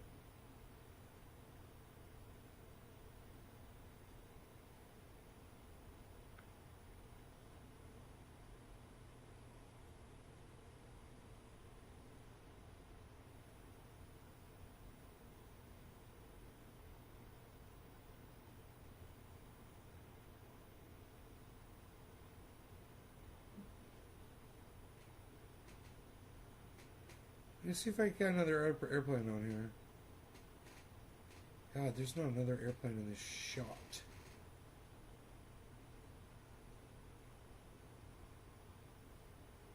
Oh, there's that airplane. Wow, look.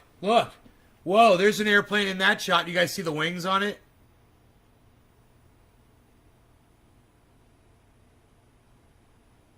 See if it'll focus here.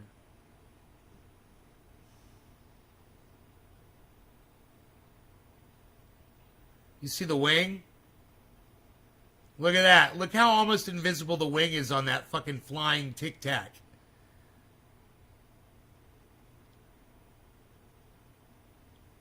The wing's like invisible. It's right in front of me, man. It's right out the window. It's a few feet away. You can barely see the fucking wing on that motherfucker. You know, someone needs to see that. Someone needs to take a look at that. That's just a random shot of an airplane, guys. There's your Tic Tac. There's your fucking UFO. It didn't have wings. Why was it going so fast? Because you were going so fast the other direction. Go watch Thunderfoot. Your fucking radar on your camera totally reveals why that object looks like it's going so fast. Because when you're up here and you're in a fucking F whatever the fuck, going Mach whatever the fuck, and there's a goddamn airplane going 400 miles an hour down here the opposite direction, and you're going like this and it's going like that, when your camera tracks that, it appears, especially when it's over the ocean, it appears like the object down there is moving really fast. You've got to consider not only add those two speeds together that will make that object look like it's going that fast, but you also have to add in the fucking angle at which you're looking at it. And you go watch Thunderfoot, man, and he's like, dude, this says the altitude. It says exactly where that object's at. You could totally see. He's like, in this one, he's like, it's a fucking bird. They're literally looking at a bird. And he's like, you can even see it flap. It's like, you can see it flap its wings. And you can hear the pilot say, oh, it's an albatross. He's like, woo, look at that sucker fly. He's like, woo, what is that? He's like, it's albatross. He's like, wah! Whoa! Yeah, it's an albatross. When an albatross is flying fucking 70 miles an hour one way, and you're flying whatever the fuck the other way, it's going to look really fast. You know, and he says even with the ocean as a backdrop, it makes it look even faster.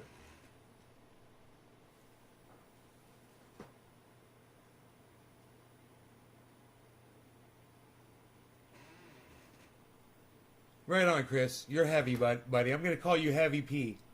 Heavy P! Where is Heavy P? Yo, Heavy P, we're going to call Chris P Heavy P. He's being all heavy in my chat, bro.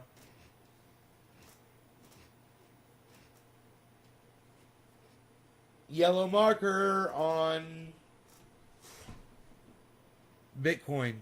Yellow marker. After a big drop. Let's see if that means anything.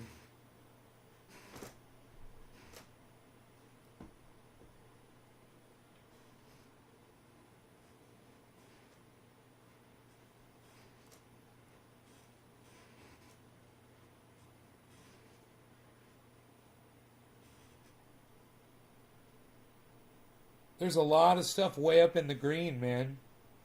That's nice to see. Bitcoin's not up there, though. Bitcoin's at +9.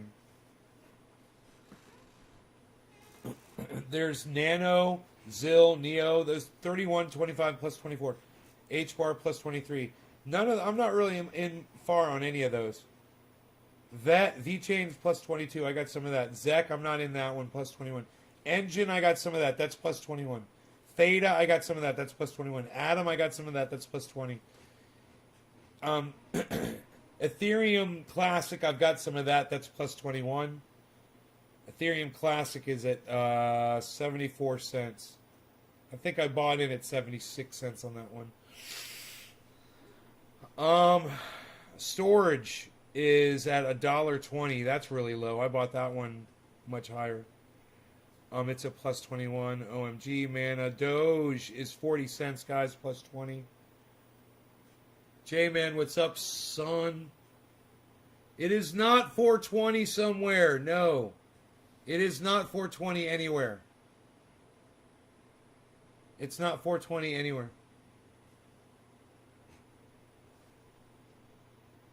It'll be 420 in 18 minutes in many, many places.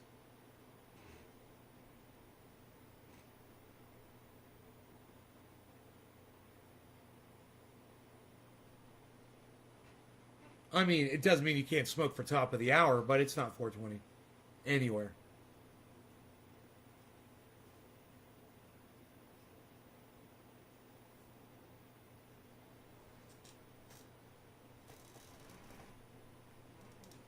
Look at my doggy. Aw, Beezle. Why you beezling, Beezle? Why you beezling? Little Beezle. He's waking up. Beezle be beezlin'. Beezle Cam Extreme. Beezle be beezlin'. Why you beezlin', little Beezle?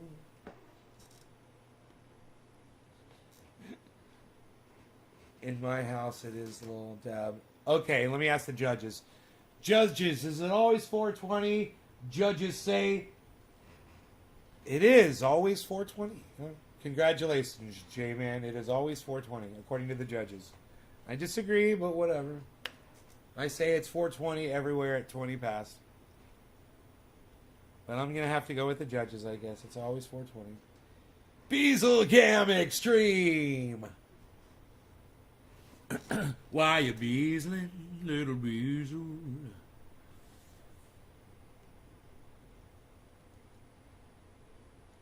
Ba-flow, ba-flow, ba-flow.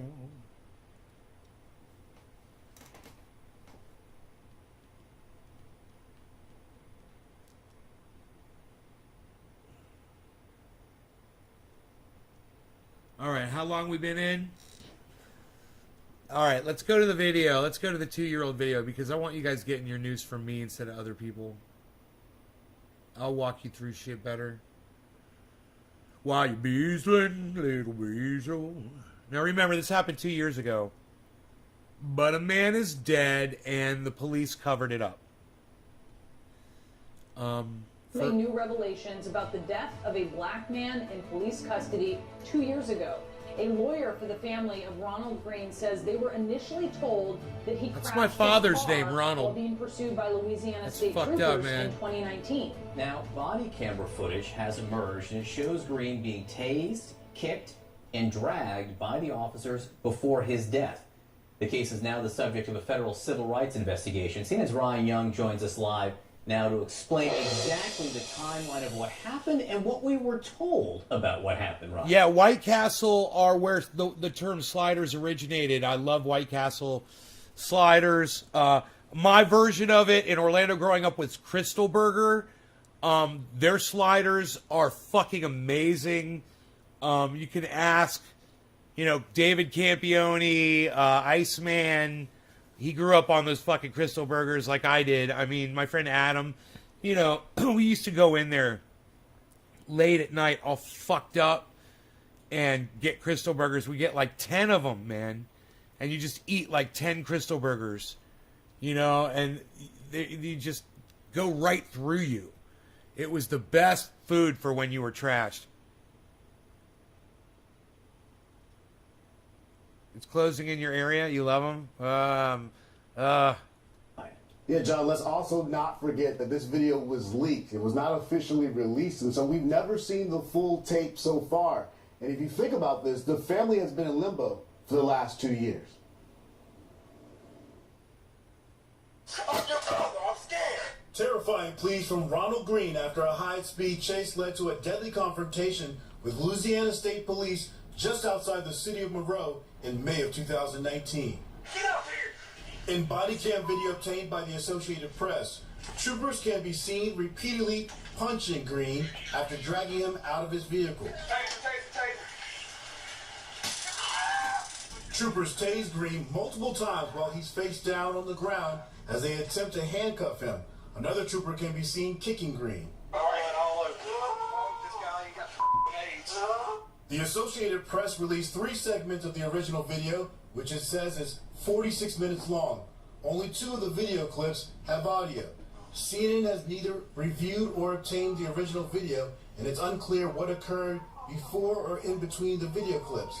The video is being seen by the public for the first time, but the incident took place 2 years ago. The body cam footage is shocking considering the way the encounter was described in Louisiana State Police initial report in 2019, which says troopers attempted to pull Green over for an unspecified traffic violation that ended when Green crashed his vehicle. The report also says, quote, Green was taken into custody after resisting arrest and a struggle with troopers. Green died on the way to the hospital, the report said.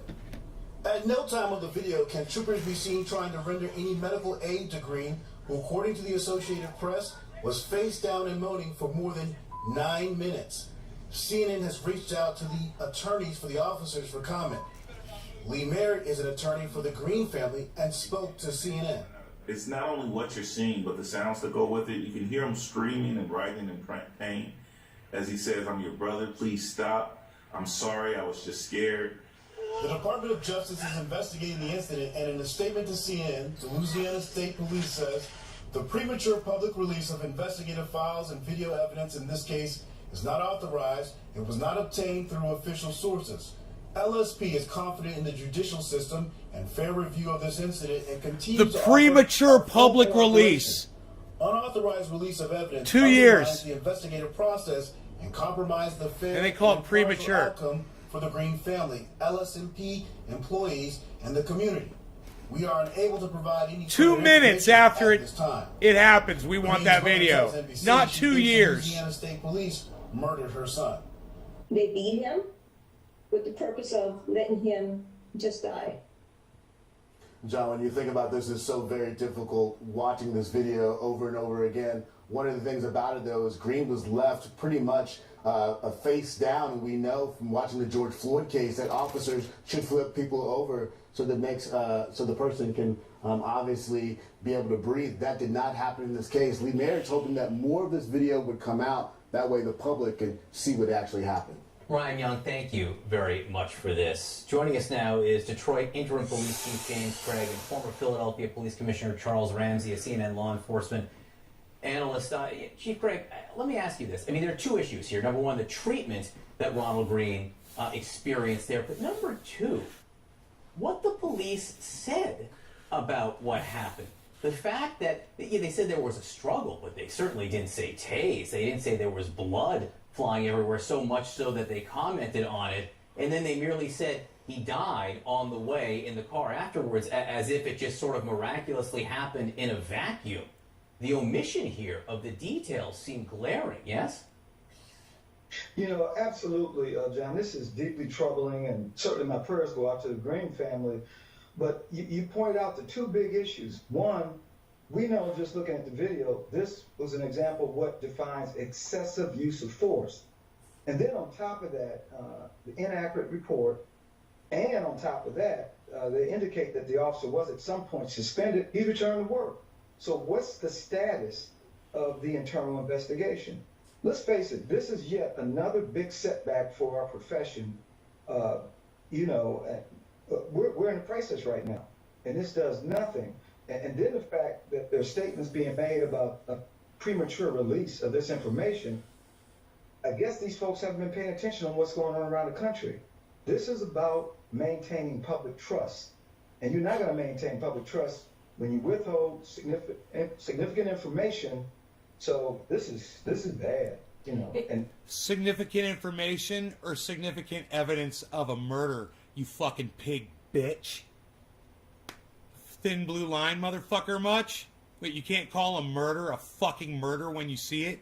They murdered that man and it's on video. That doesn't make that information. That makes it evidence of murder. And here we are, yet another incident. It is hard, Commissioner Ramsey. Why is it always so hard for these fucking pigs to get handcuffs on somebody?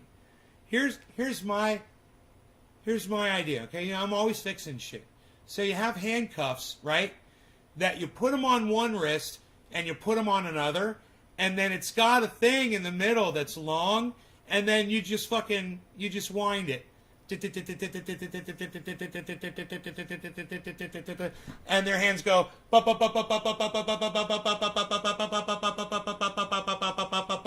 bump. That's all. And then it locks, and then the handle on there comes off. How about that? It's a fucking key that turns that and brings two cables together, right? On two handcuffs. That's all. You don't have to fucking murder people. You just invent something like that. You fucking pig bitches.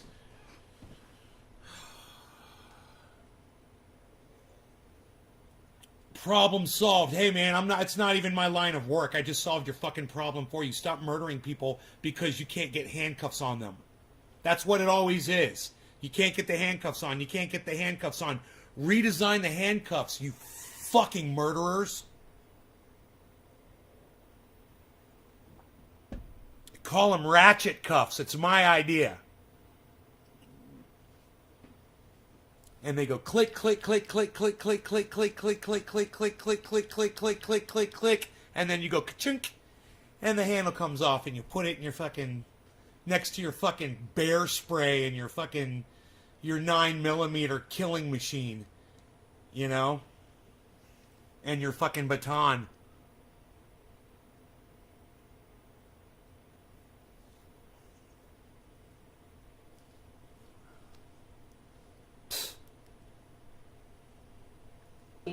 to look at this Louisiana State Police statement where they're emphasizing that this is an unauthorized release. You know, and in a way, it's like, thank God that we can see something here, which is the contrast between the truth and what is represented by the police in the report in this case. We saw this in the case of George Floyd. That police report did not describe what happened to George Floyd at all.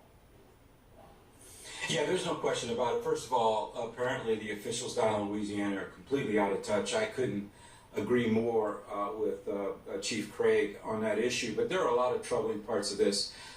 You know, the tasing of the individual for an extended period of time, the fact that he was laying in a prone position face down for such an extended period of time, and you can see from that, even though there was no extra body weight applied to him during the majority of that period of time, it's still very hard to breathe when you're laying on your chest with your arms behind your back.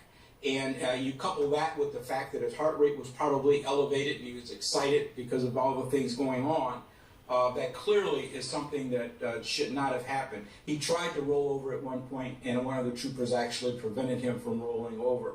And then the dragging, later in the tape, you can see one trooper actually dragging him by his ankles.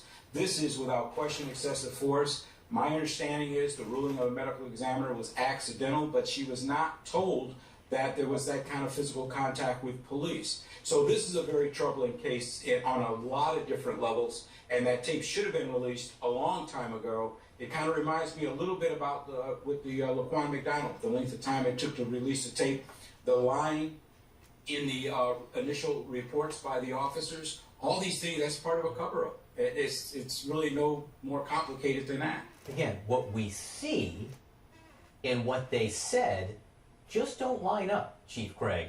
And this, again, puts a spotlight on the issue in terms of reporting, among other things, and I think public belief after incidents like this about just taking at face value when police say ... Well, if police say, in the case of Ronald Green, he just happened to die in the car afterwards, but they don't tell us about everything that happened before that, how can we be just believing blindly what police say? Well, we certainly don't want to paint an entire profession with a broad brush. If this had happened in Detroit and this was this type of cover-up, that police officer would not be employed, regardless of what happens with any potential criminal charges. And I agree with Chuck. I mean, there are a lot of issues here, and while it was ruled an accidental death, what's mind-boggling for me, this man was dragged, there had to be contusions, he was beaten, he was choked. Did the medical examiner take those issues into account? Or was she just blind to the fact that, you know, this was all as a result of an accident? It's difficult. I mean, the cover-up runs deep. That's you know, my 2 cents. Yeah, I mean, you look at that video, the disregard for human life here is just indisputable. Chief Craig, Commissioner Ramsey, thank you so much to both of you. Thank you. Thank you so much.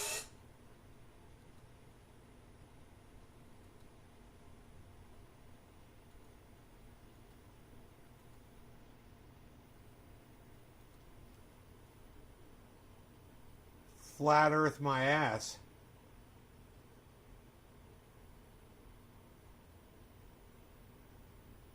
It doesn't look flat to me, and that's just from my airplane. I don't know. Just a simple little photograph I took. Just a simple little photograph I took that proves that the Earth's not full fucking flat.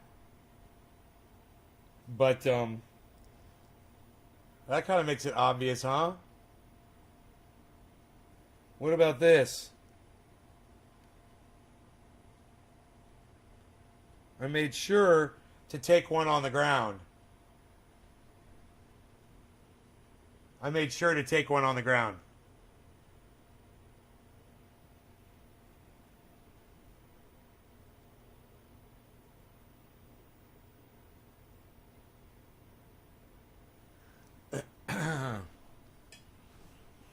I'd like to superimpose those over each other. That'd be cool.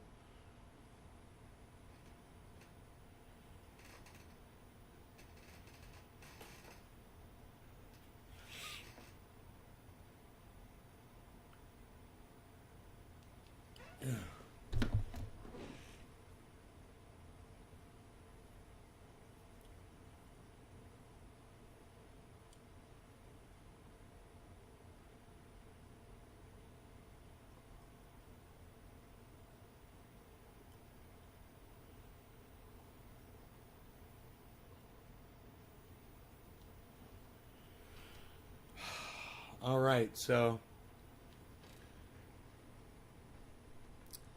here we go.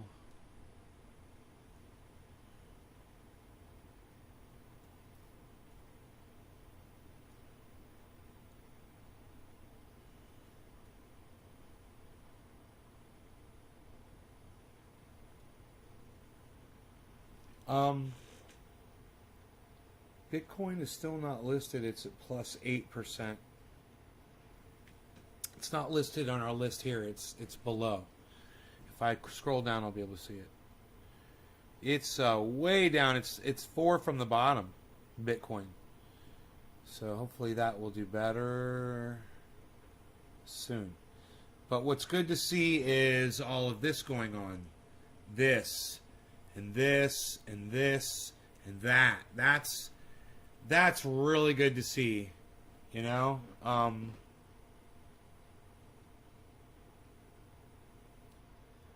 So there looks to be like a lot of health in the happy 420, everybody. It is 420 somewhere now. Happy 420, everybody. Cheers. I just want you guys to hang in there and hodl along with me. You know, go ahead and hodl. It's going to go up. We're predicting about 100,000 on Bitcoin. That this is going to help bring it upwards. Explain the pig thing, Sam. No, you're going to have to watch this video. I'm going, guys. You guys enjoy the rest of your day. Go back and watch this. All right, it's on this video. 2 hours. I think that's long enough. You guys take care, and I'll see you this evening. All right.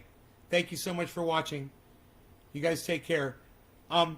Yeah, Sam, this will be uploaded. You can watch the whole video. I explain it near the end.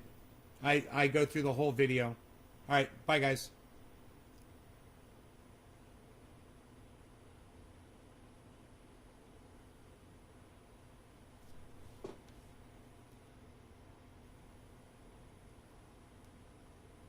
Right on, Sam.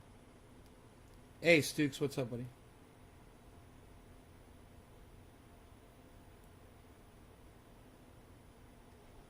Wow, that's the wind gusts we're expecting there. We're expecting those wind gusts right there, man. That's crazy.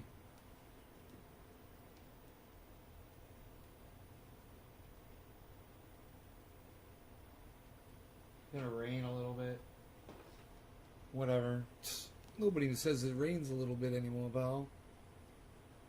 Nobody's even doing 2-hour videos anymore, pal. What are you doing? Wait until it goes 2 hours? Psh, nobody even does 2-hour videos anymore, pal. What are you doing? Hashtag keep it open. I got one from Nick. I got one hashtag keep it open from Nick. I love that. I love that. 2-hour show, man. Psst. Guess I could take Rogie out if he wakes up. Maybe, I don't know. I don't know. I don't know.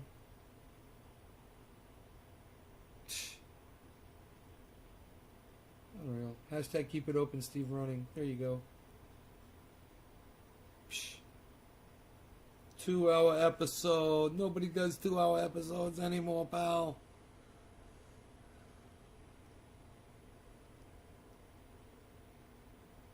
Hashtag keep it open, Nick.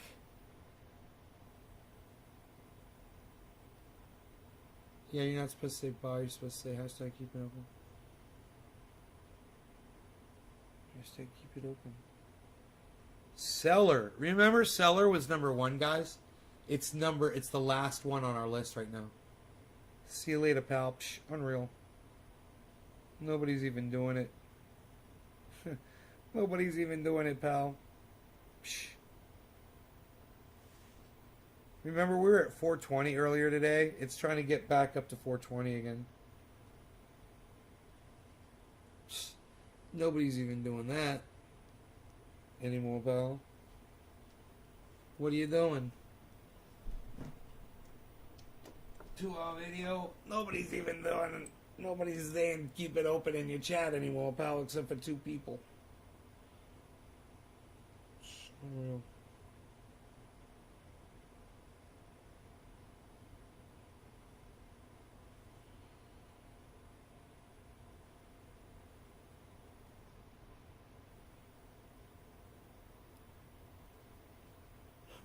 I heard a band on the radio the other day. I said, I think that's Asia. I looked over at the thing, and it was Final Countdown, Europe. I was like, Asia, Europe, same thing.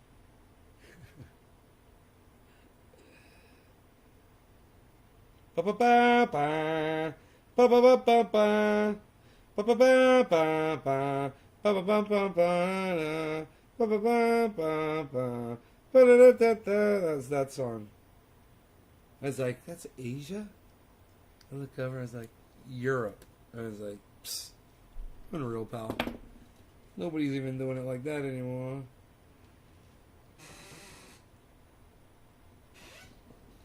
Nobody's even doing it anymore, pal. What are you doing? What are you doing? Nobody's doing it. Nobody's even doing it, pal. What are you doing? What you doing, pal? What are you doing? Dude, I got 22 loyal motherfucking viewers. You guys are awesome. Thank you guys so much. I love that you guys are here. I love that you guys love this show so much. And that makes me so happy. Hey, Billy, what's up? Same band. America, Asia, Europe. I know all those bands. Shut up, yo. They're continents. Hey, look at you. Bands named after continents. America, Asia, Europe. I know them all. I know all the continent bands.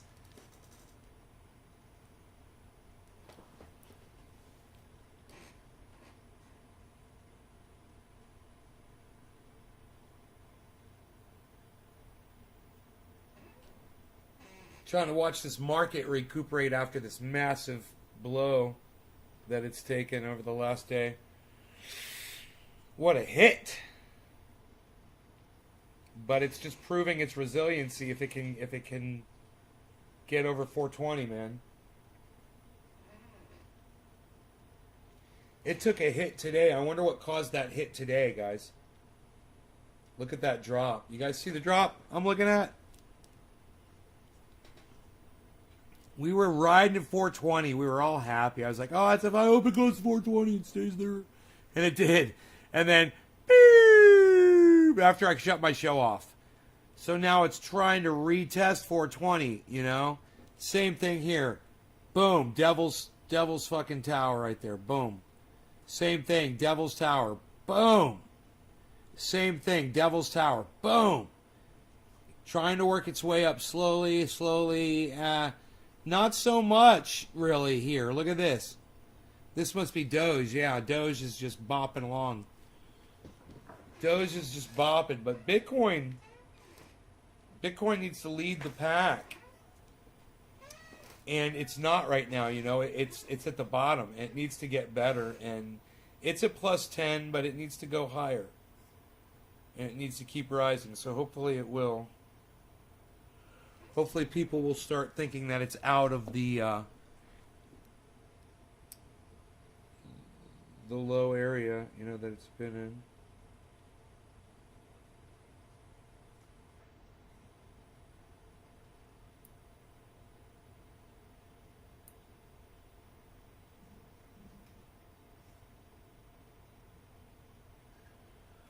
You know what I mean? Know what I mean? Know what I mean? Know what I mean? Know what I mean? Know what I mean? Do you know what I mean when I say what I mean? Hey, man, should we auctioneer it up to 42? No, don't auctioneer it up to 42. Should we tell it to go down and see if it goes up to 42? That's $1,000 Bitcoin. We want to see it go up there. And I want to see it keep going, but I know it's going to test 42 again if it gets up there. It's getting pretty close. It's getting pretty close.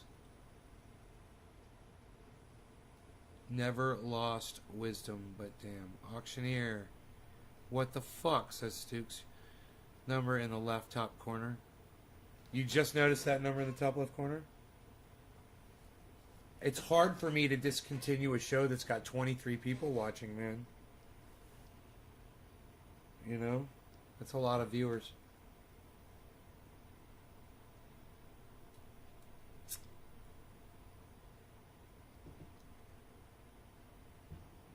They're the silent majority, unfortunately.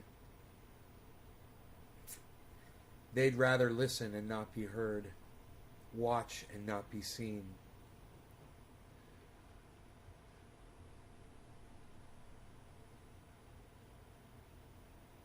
Appreciate it, you. Thanks, Dukes. Dude, I need to see Bitcoin go up, not down. I should tell it to go down. Should I? Down, Bitcoin? If I tell it to go down, it will go up. Or if I auctioneer it up. I can auctioneer it up. Should I try to auctioneer it up to 200? Let's get it 200, folks. Let's go. 14 and a 15 2 and a 12 5 and a 15 quarter 2 2. Come on, 200. 3 and a 15 quarter 2. Let's get it up to 200. 5 and a 15 quarter 2 2. 15 quarter 5 5 15 quarter 2 2. Go. Come on. There's our 200. Got it. That was easy.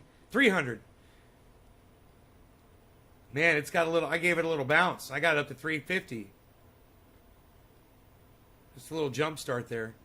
350, 360, 370. Portfolio. 41,400. Oh, don't be sad. It's going to go up, buddy. 41,400.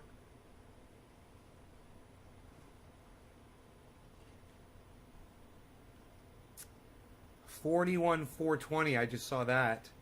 41,450.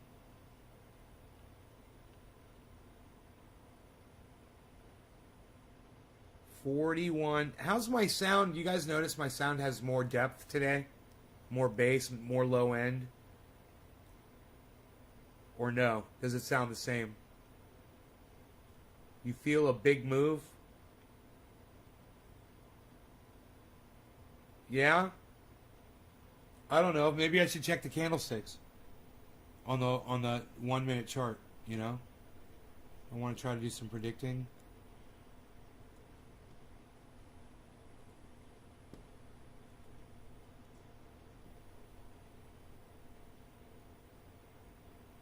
Oh shit, son.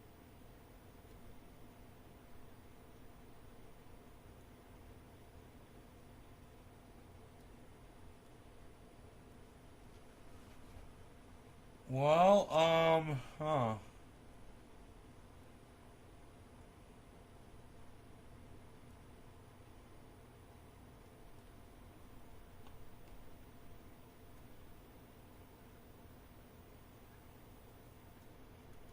right, here we are in the 1 minute chart on Bitcoin.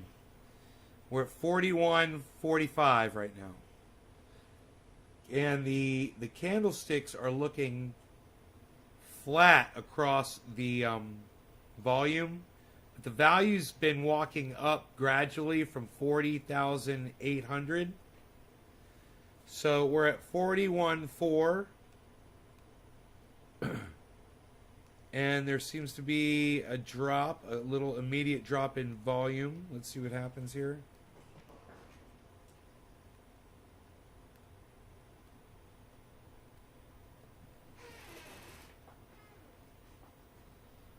$41.3.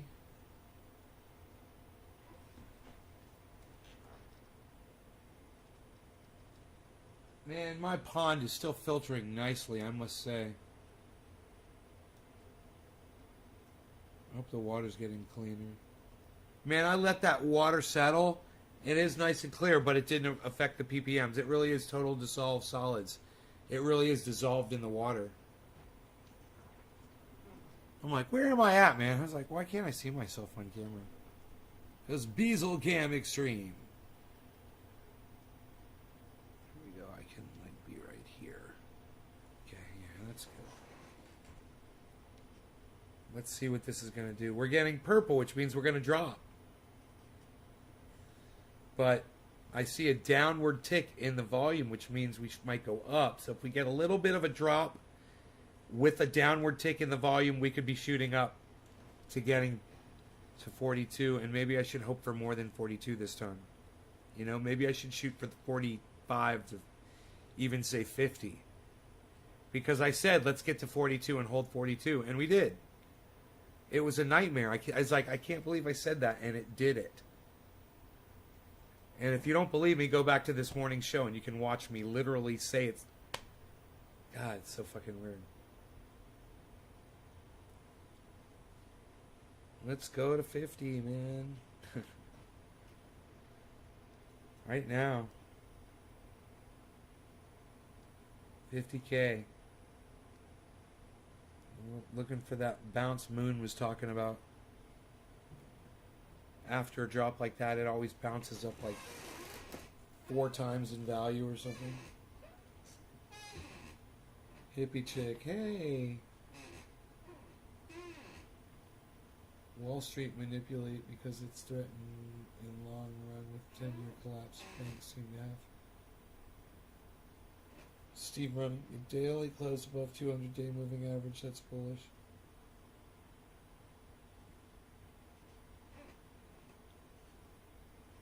Let me see what this is going to do. Let me see what this is going to do. We're going to drop here. We were expecting that. But it might just be a little drop before a nice yellow flag.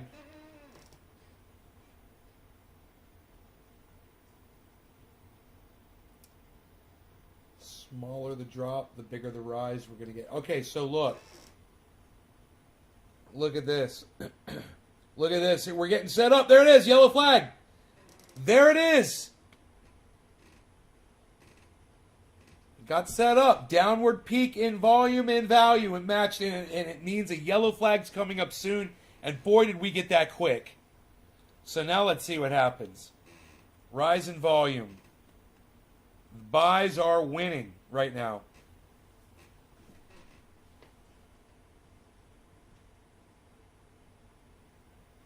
It's a high bottom on it. Let's see if it can retain that bottom. Stay green instead of going yellow again. Got a lot of green volume below, guys. Let's see what happens here. Oh, it's good. It's good. It went yellow. That's not good. All right, let's see what happens. All right, now see red. Let's see what goes on. Let's see what the market wants. Hey, man, the market wants what the market wants. We're watching the candlesticks, man. We're doing predictions right now. We went from a live view to a prediction view. So we're trying to read the future here.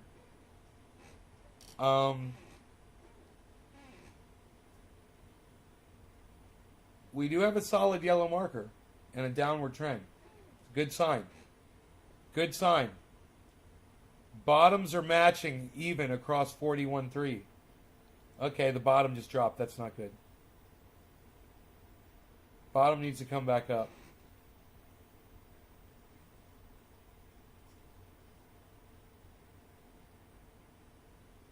So if that bottom doesn't come up, we could get a drop. Let's just see what happens.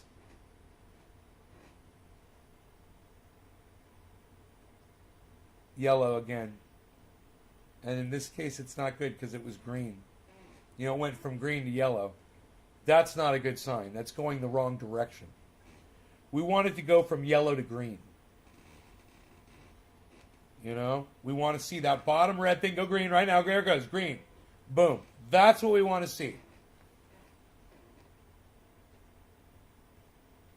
Let's see what happens. Are we going to get our kick? 41.4 is looking good. Can we get a 41.5? How hungry are our buyers?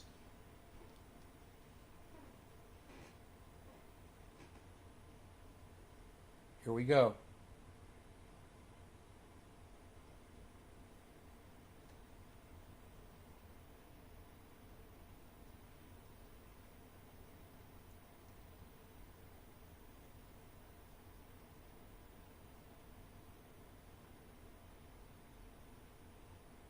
Damn, we got a purple marker.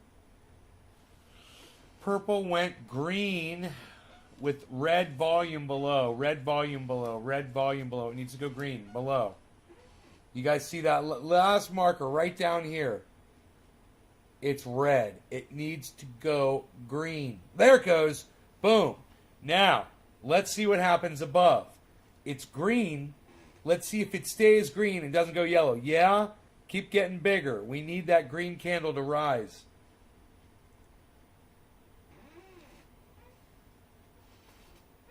If it rose up with the avenue behind it, bow, bow, bow, bow, bow, bow, bow, bow. If it stole somebody else's wave to fly up, bow, bow, bow, bow, bow, bow, bow, bow. Something unseen, boom, boom, boom. Some kind of verb, boom, boom, boom. Something is motioning, bow, bow, bow, bow, bow, bow, bow. To rise, to rise, to rise, boom, bow, bow, bow. Too fat, you must cut lean. You gotta take the elevator to the mezzanine. Jump, change, and it's on. Super bon bon, super bon bon, super bon bon. Too fat, you must cut lean. You gotta take the elevator to the mezzanine. Jump, change, and it's on. Super bon bon, super bon bon, super bon bon. Boom, boom, boom, boom, boom, boom, boom, boom, boom, boom. Boom, boom, boom, boom, boom, boom, boom, boom, boom, boom, boom. Boom, boom, boom, boom, boom, boom, boom, boom, boom, boom, boom. Hey, Margie.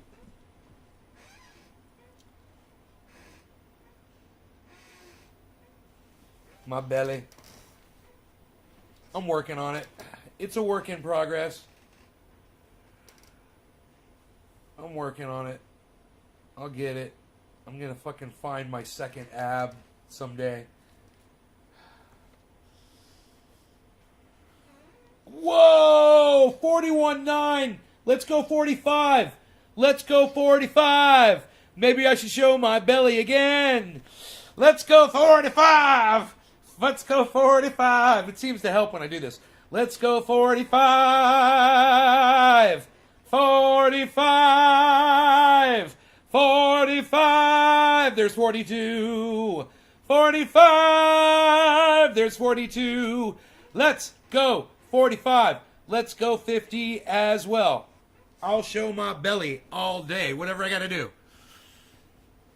I'll show my belly all day. Come on. Come on, 50. Let's go to 50. This 41 is great. I love it. Let's go to 50. Let's go to 50. Let's do it, son. It's going to be fucking... It's going to be fucking awesome. What? Let's go. Let's rock it. Oh.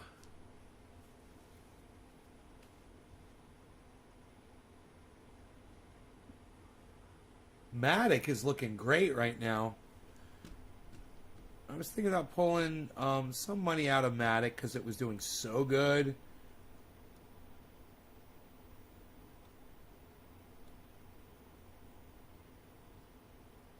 It's at fucking plus 28% right now.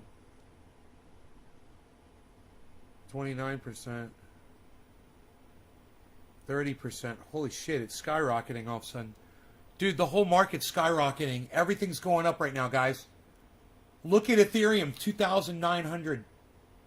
Look at Cardano, $1.87. Even Doge is going up, 41 cents. Everything, bro, everything on this list is going way up, way fast all of a sudden.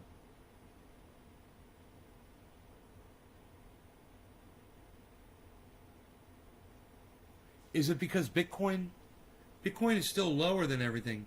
Bitcoin is still at the bottom at plus 17. So let's watch. Bitcoin must be getting ready to explode. Let's watch that. Let me get out of the way here. Dude, if you look over there at Bitcoin, man, it's at plus 16. Keep your eye on that number. Plus 16.9, plus 17. That's dictating the market, man. So let's see what happens. Holy shit, everything just flipped right now. Everything just flipped. right now. It was Love Chance says, I predicted jump to 45,200 if something good happens. I hope you're right. I want to see it go to 50,000. It's at 42.1. I want to see it go to 50,000, man. You got to fucking think beyond. You know, think past it. Think through it. When the sensei tells you to break the board, he tells you to think through the board. Okay? When you smash through that board, the board's not even there. You're thinking through it.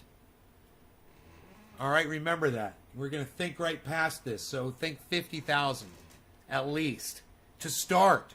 There you go. Slowski's my boy. He wants 70. I want 100,000.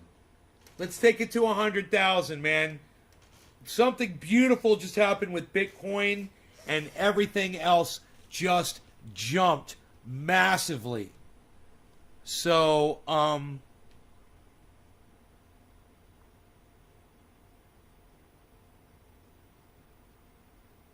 I going to pull those profits on Matic?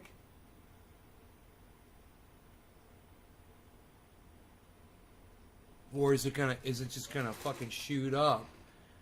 You know, I could pull the profits or I could leave it in. I moved it over today from my you know, I've got a external device that I keep my crypto on. I took it off the external device and I put it back into one of my apps. It costs money to do that shit, you know? It sucks. They charged me Ethereum. Fucking do it. But I was like, oh, fuck you. You know, I moved it over. I haven't taken it out yet, so at least can make back the money. It's already made back the money it cost me to move it. Definitely. 29.3%. Polygon Matic, 29.3%. That's what I got my eye on right now. $1.91. I'd love to see Polygon Matic go to $2. You know, and then maybe I will pull that profit out. 2,700 bucks worth of profit. I should look and see what that's worth right now, you know? It was 2,700 when I pulled it out today.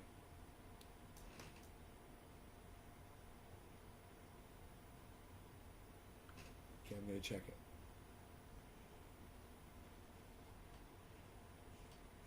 On my chart, and shit just blasted up.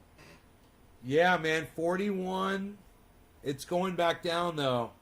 So let's see what's going on, because our little upward tick just is taking a pause. But we've got a nice setup here, guys. Right here. Here it is. A downward trend in volume. Right here. A downward trend in volume. A downward trend in value. We're about to go yellow, guys. We're about to go yellow. This is fine. This drop is fine. This is what we want. We want our downward trend in volume and value to match up. Look, we're going yellow. Here we go. Here we go. Wow, it's not showing it. Okay, it's going to go. It's going to go yellow. And it's going to go up. It's going to go yellow. It might not be this candle, but it's going to go yellow. This is exactly what we need on a setup right here to go upwards. Let's see what happens. I'll look over here on the big screen. It's a big red candlestick right now, but it's going to go yellow, man. It's a setup. It's a setup, man. Come on, man. Blasting. Green volume. Yellow candle. Come on, green volume. I've seen this so many times. Come on, green volume, yellow candle. I don't want to take my eyes off the screen. And come on. Here we go. Boom! Yellow flash. I saw it. There it is. I knew it was going to happen. We were set up for it. You guys know how to read these charts just like me now. It's so simple. 1 minute chart on Bitcoin. Downward trends match up. You're getting ready to go upwards. You're going to see that yellow flash. You're getting ready to go up. All right, here we go. My deposit today is worth now, oh my God, dude, it was It was $2,700. Now it's worth $3,500. I don't think I'm going to pull out the profit now, man. Holy shit. Maybe I should right now, man. Maybe I should. Oh my God. Can you believe that? 3,000. It's worth $3,500. What was $2,700 earlier today, guys? It's gone up that much. It's like a fucking date. It's like I just did a day trade, but I didn't pull anything out. All I did was move something. It definitely paid for the fucking transfer, man. How much was the transfer? It cost me, where's the fucking gas fees at, motherfucker?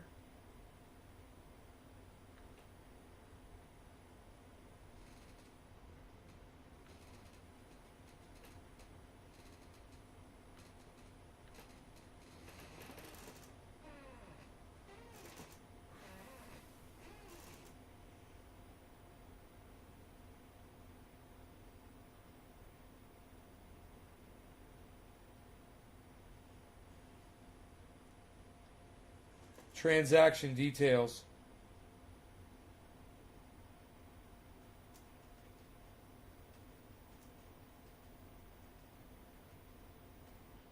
Transaction fee.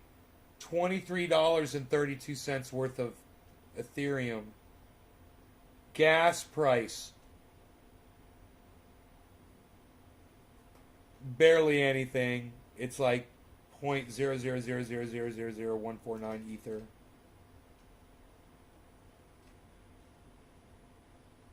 Gas limit, gas used by transaction. So it way paid for the fucking transfer fee. That's nice. So I'm looking at a lot of profit there. I could pull it out, or I could leave that bitch in and say, hey man, this is going all the way. Dude, my portfolio is blasting right now. And Bitcoin, my Bitcoin holdings are way negative. I'm in the alt season, son, right now on my portfolio. So I'm way down, thousands and tens of thousands of dollars down on my Bitcoin, guys. From what I bought, I'm tens of thousands of dollars down from what I bought. And I'm okay with that. Totally fine with that. You know why? Because my overall portfolio right now is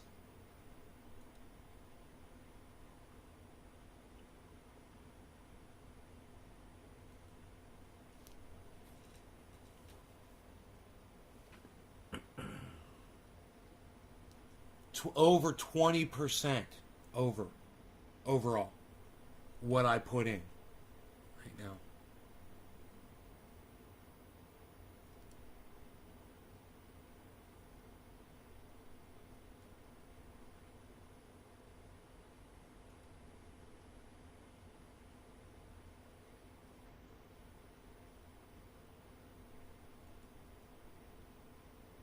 %46 of my holdings are Bitcoin.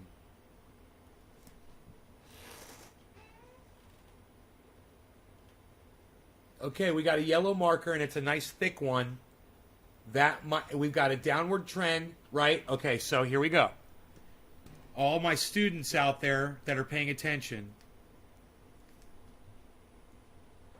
Okay, what we've got right here, we've got a nice downward trend. Got a real nice downward trend. We've got a nice downward trend right here, guys. You see this? They are completely matched up. This is matched up with this, means we're going up right now, man. This yellow marker is our signal that we're about to blast upwards. After seeing this and seeing this, you guys, this is the 1 minute chart. This is a free software. It's on Crypto Watch desktop. All of you guys can use this for free. Like I said, there's that green candle going up, guys. I'm not even surprised at all. I'm surprised the bottom is so low on that green candle. That's a little troubling. I don't like where the bottom is on that green candle. But I'm seeing, if we get a high bottom on the next one right here. So if we get a bottom on the next candle and it's way up here, we're going to be loving it. Then my prediction will totally be true. And we're going way up. But we got to get a high bottom. And right now it's not looking too good. We need a lot of volume. We need a lot of green volume down there, not red volume.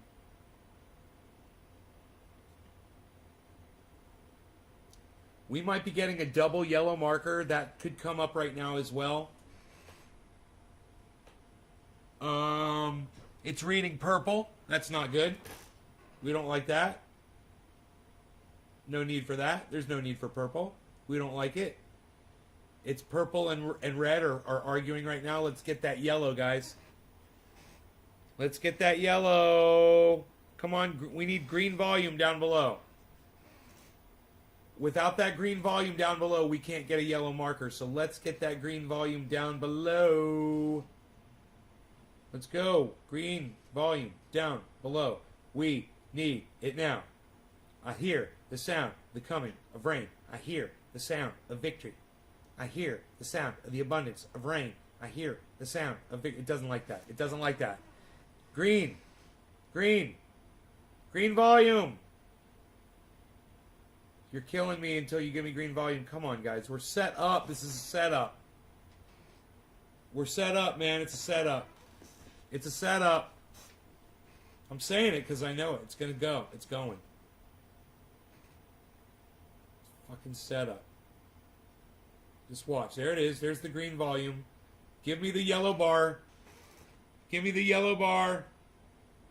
Give me the yellow bar. A nice thick yellow bar. Here we go. Oh yeah, here we go. You guys ready for a big yellow bar? Double yellow marker. Here we go. Double yellow marker.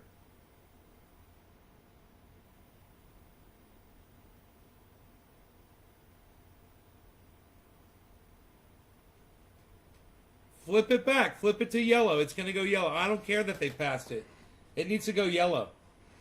Flip it yellow. Flip it yellow. Flip it yellow.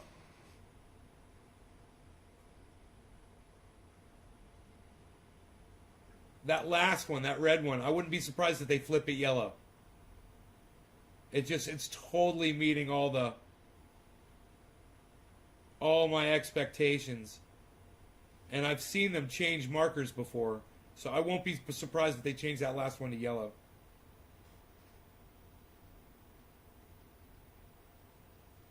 Go. Go. Do it. You were so close to doing it. You know you wanted to be yellow. You wanted it to be yellow. Psst. Totally wanted it to be yellow, bruh.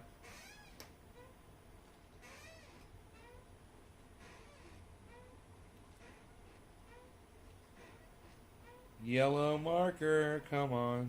We need one. Give me one. Give me a yellow marker. Give me solid green volume.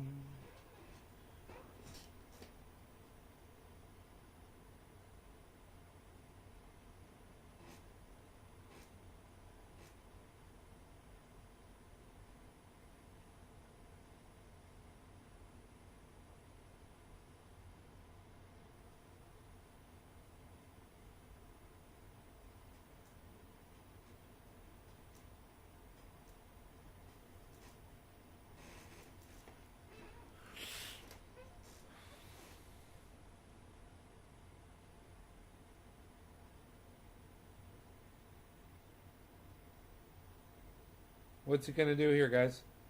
We're going to go green volume. What are we looking at?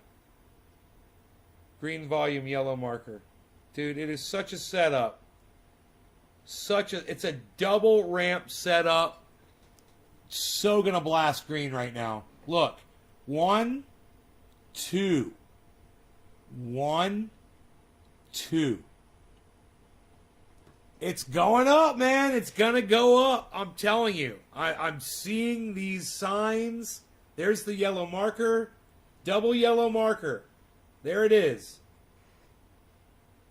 Here we go. Double yellow.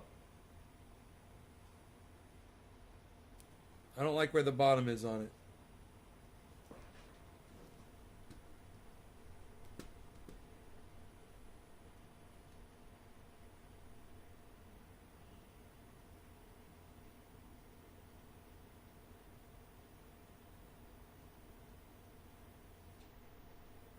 Dude, I just watched Polygon Matic go from $1.81 to $1.87. This went from 3.5.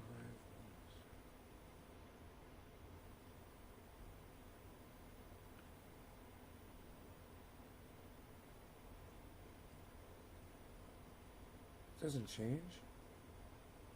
The value must change, right?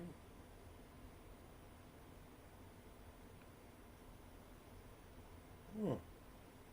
Why isn't the value changing?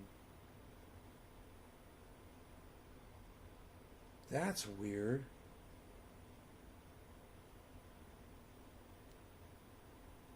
I'm confused. Oh, it just went down. Dude. $1.89. Was it at $1.91 and now it's down to $1.89? Or was it $1.81? I can't remember. Son of a bitch. I think it was $1.91 and it's dropped. Yeah. It's at $1.86 right now. Oh no, I'm looking at the wrong. No, it's at $1.89. It's at $1.89. It's at almost 500%.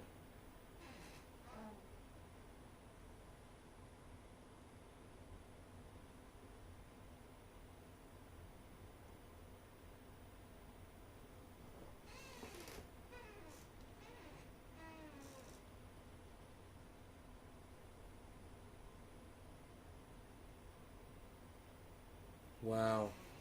I'm like, should I sell it and pull the profit out while it's so fucking high, or is it going to just blast and go super higher and I'm going to be sad that I did it, you know? Fuck. It probably would be a good time. I saw it way higher earlier though. It's at 20%. I saw it at like 50%.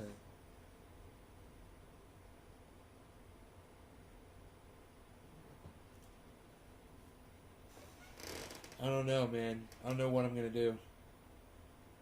I got to make up my mind soon, man. I don't know if this is going to last all night. I just think it's a good move. I made some money off of it. Pull it out while it's valuable.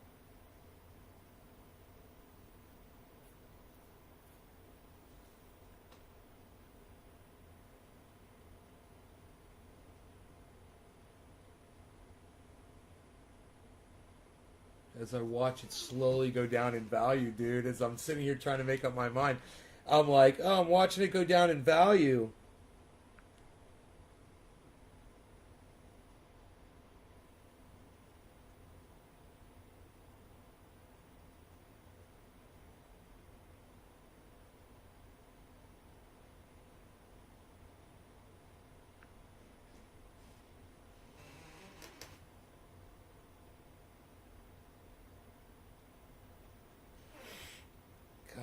Bless America.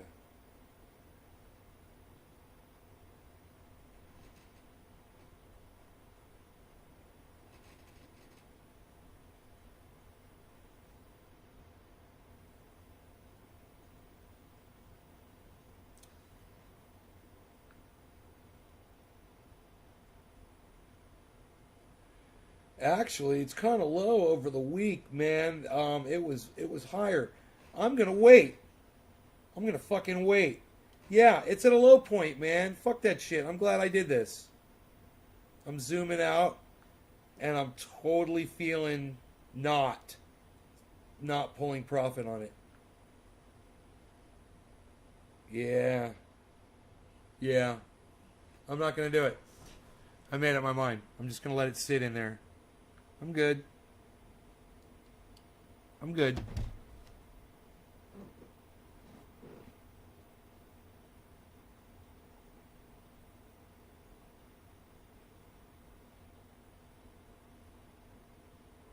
It's just you're supposed to have this exit strategy, you know, before the whole market crashes in the end of July, early or mid-August is when it's supposed. Well, it was like August 26th or something like that.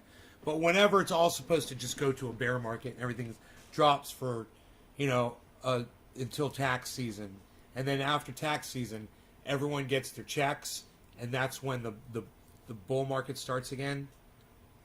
So it's, you know, people are preparing for that. They pull their money out to pay their taxes.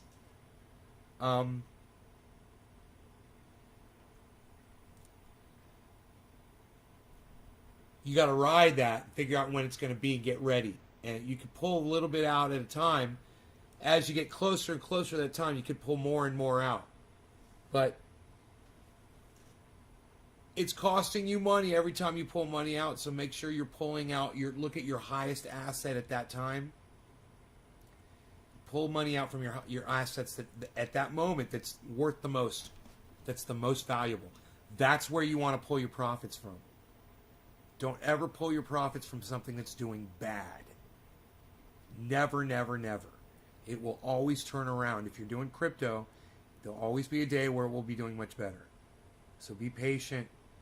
And if you're trying to pull profits out, do it like that.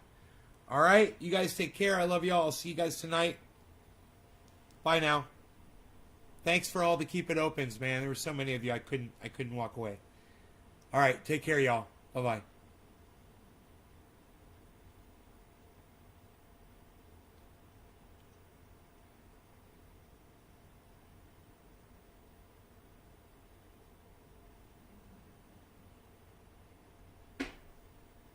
Good decision, honestly. It's been impressing me. Hold on to that crypto, guys. Buy it and hold on to it. Buy it when it's low and then hold on to it. All right. Bye, guys.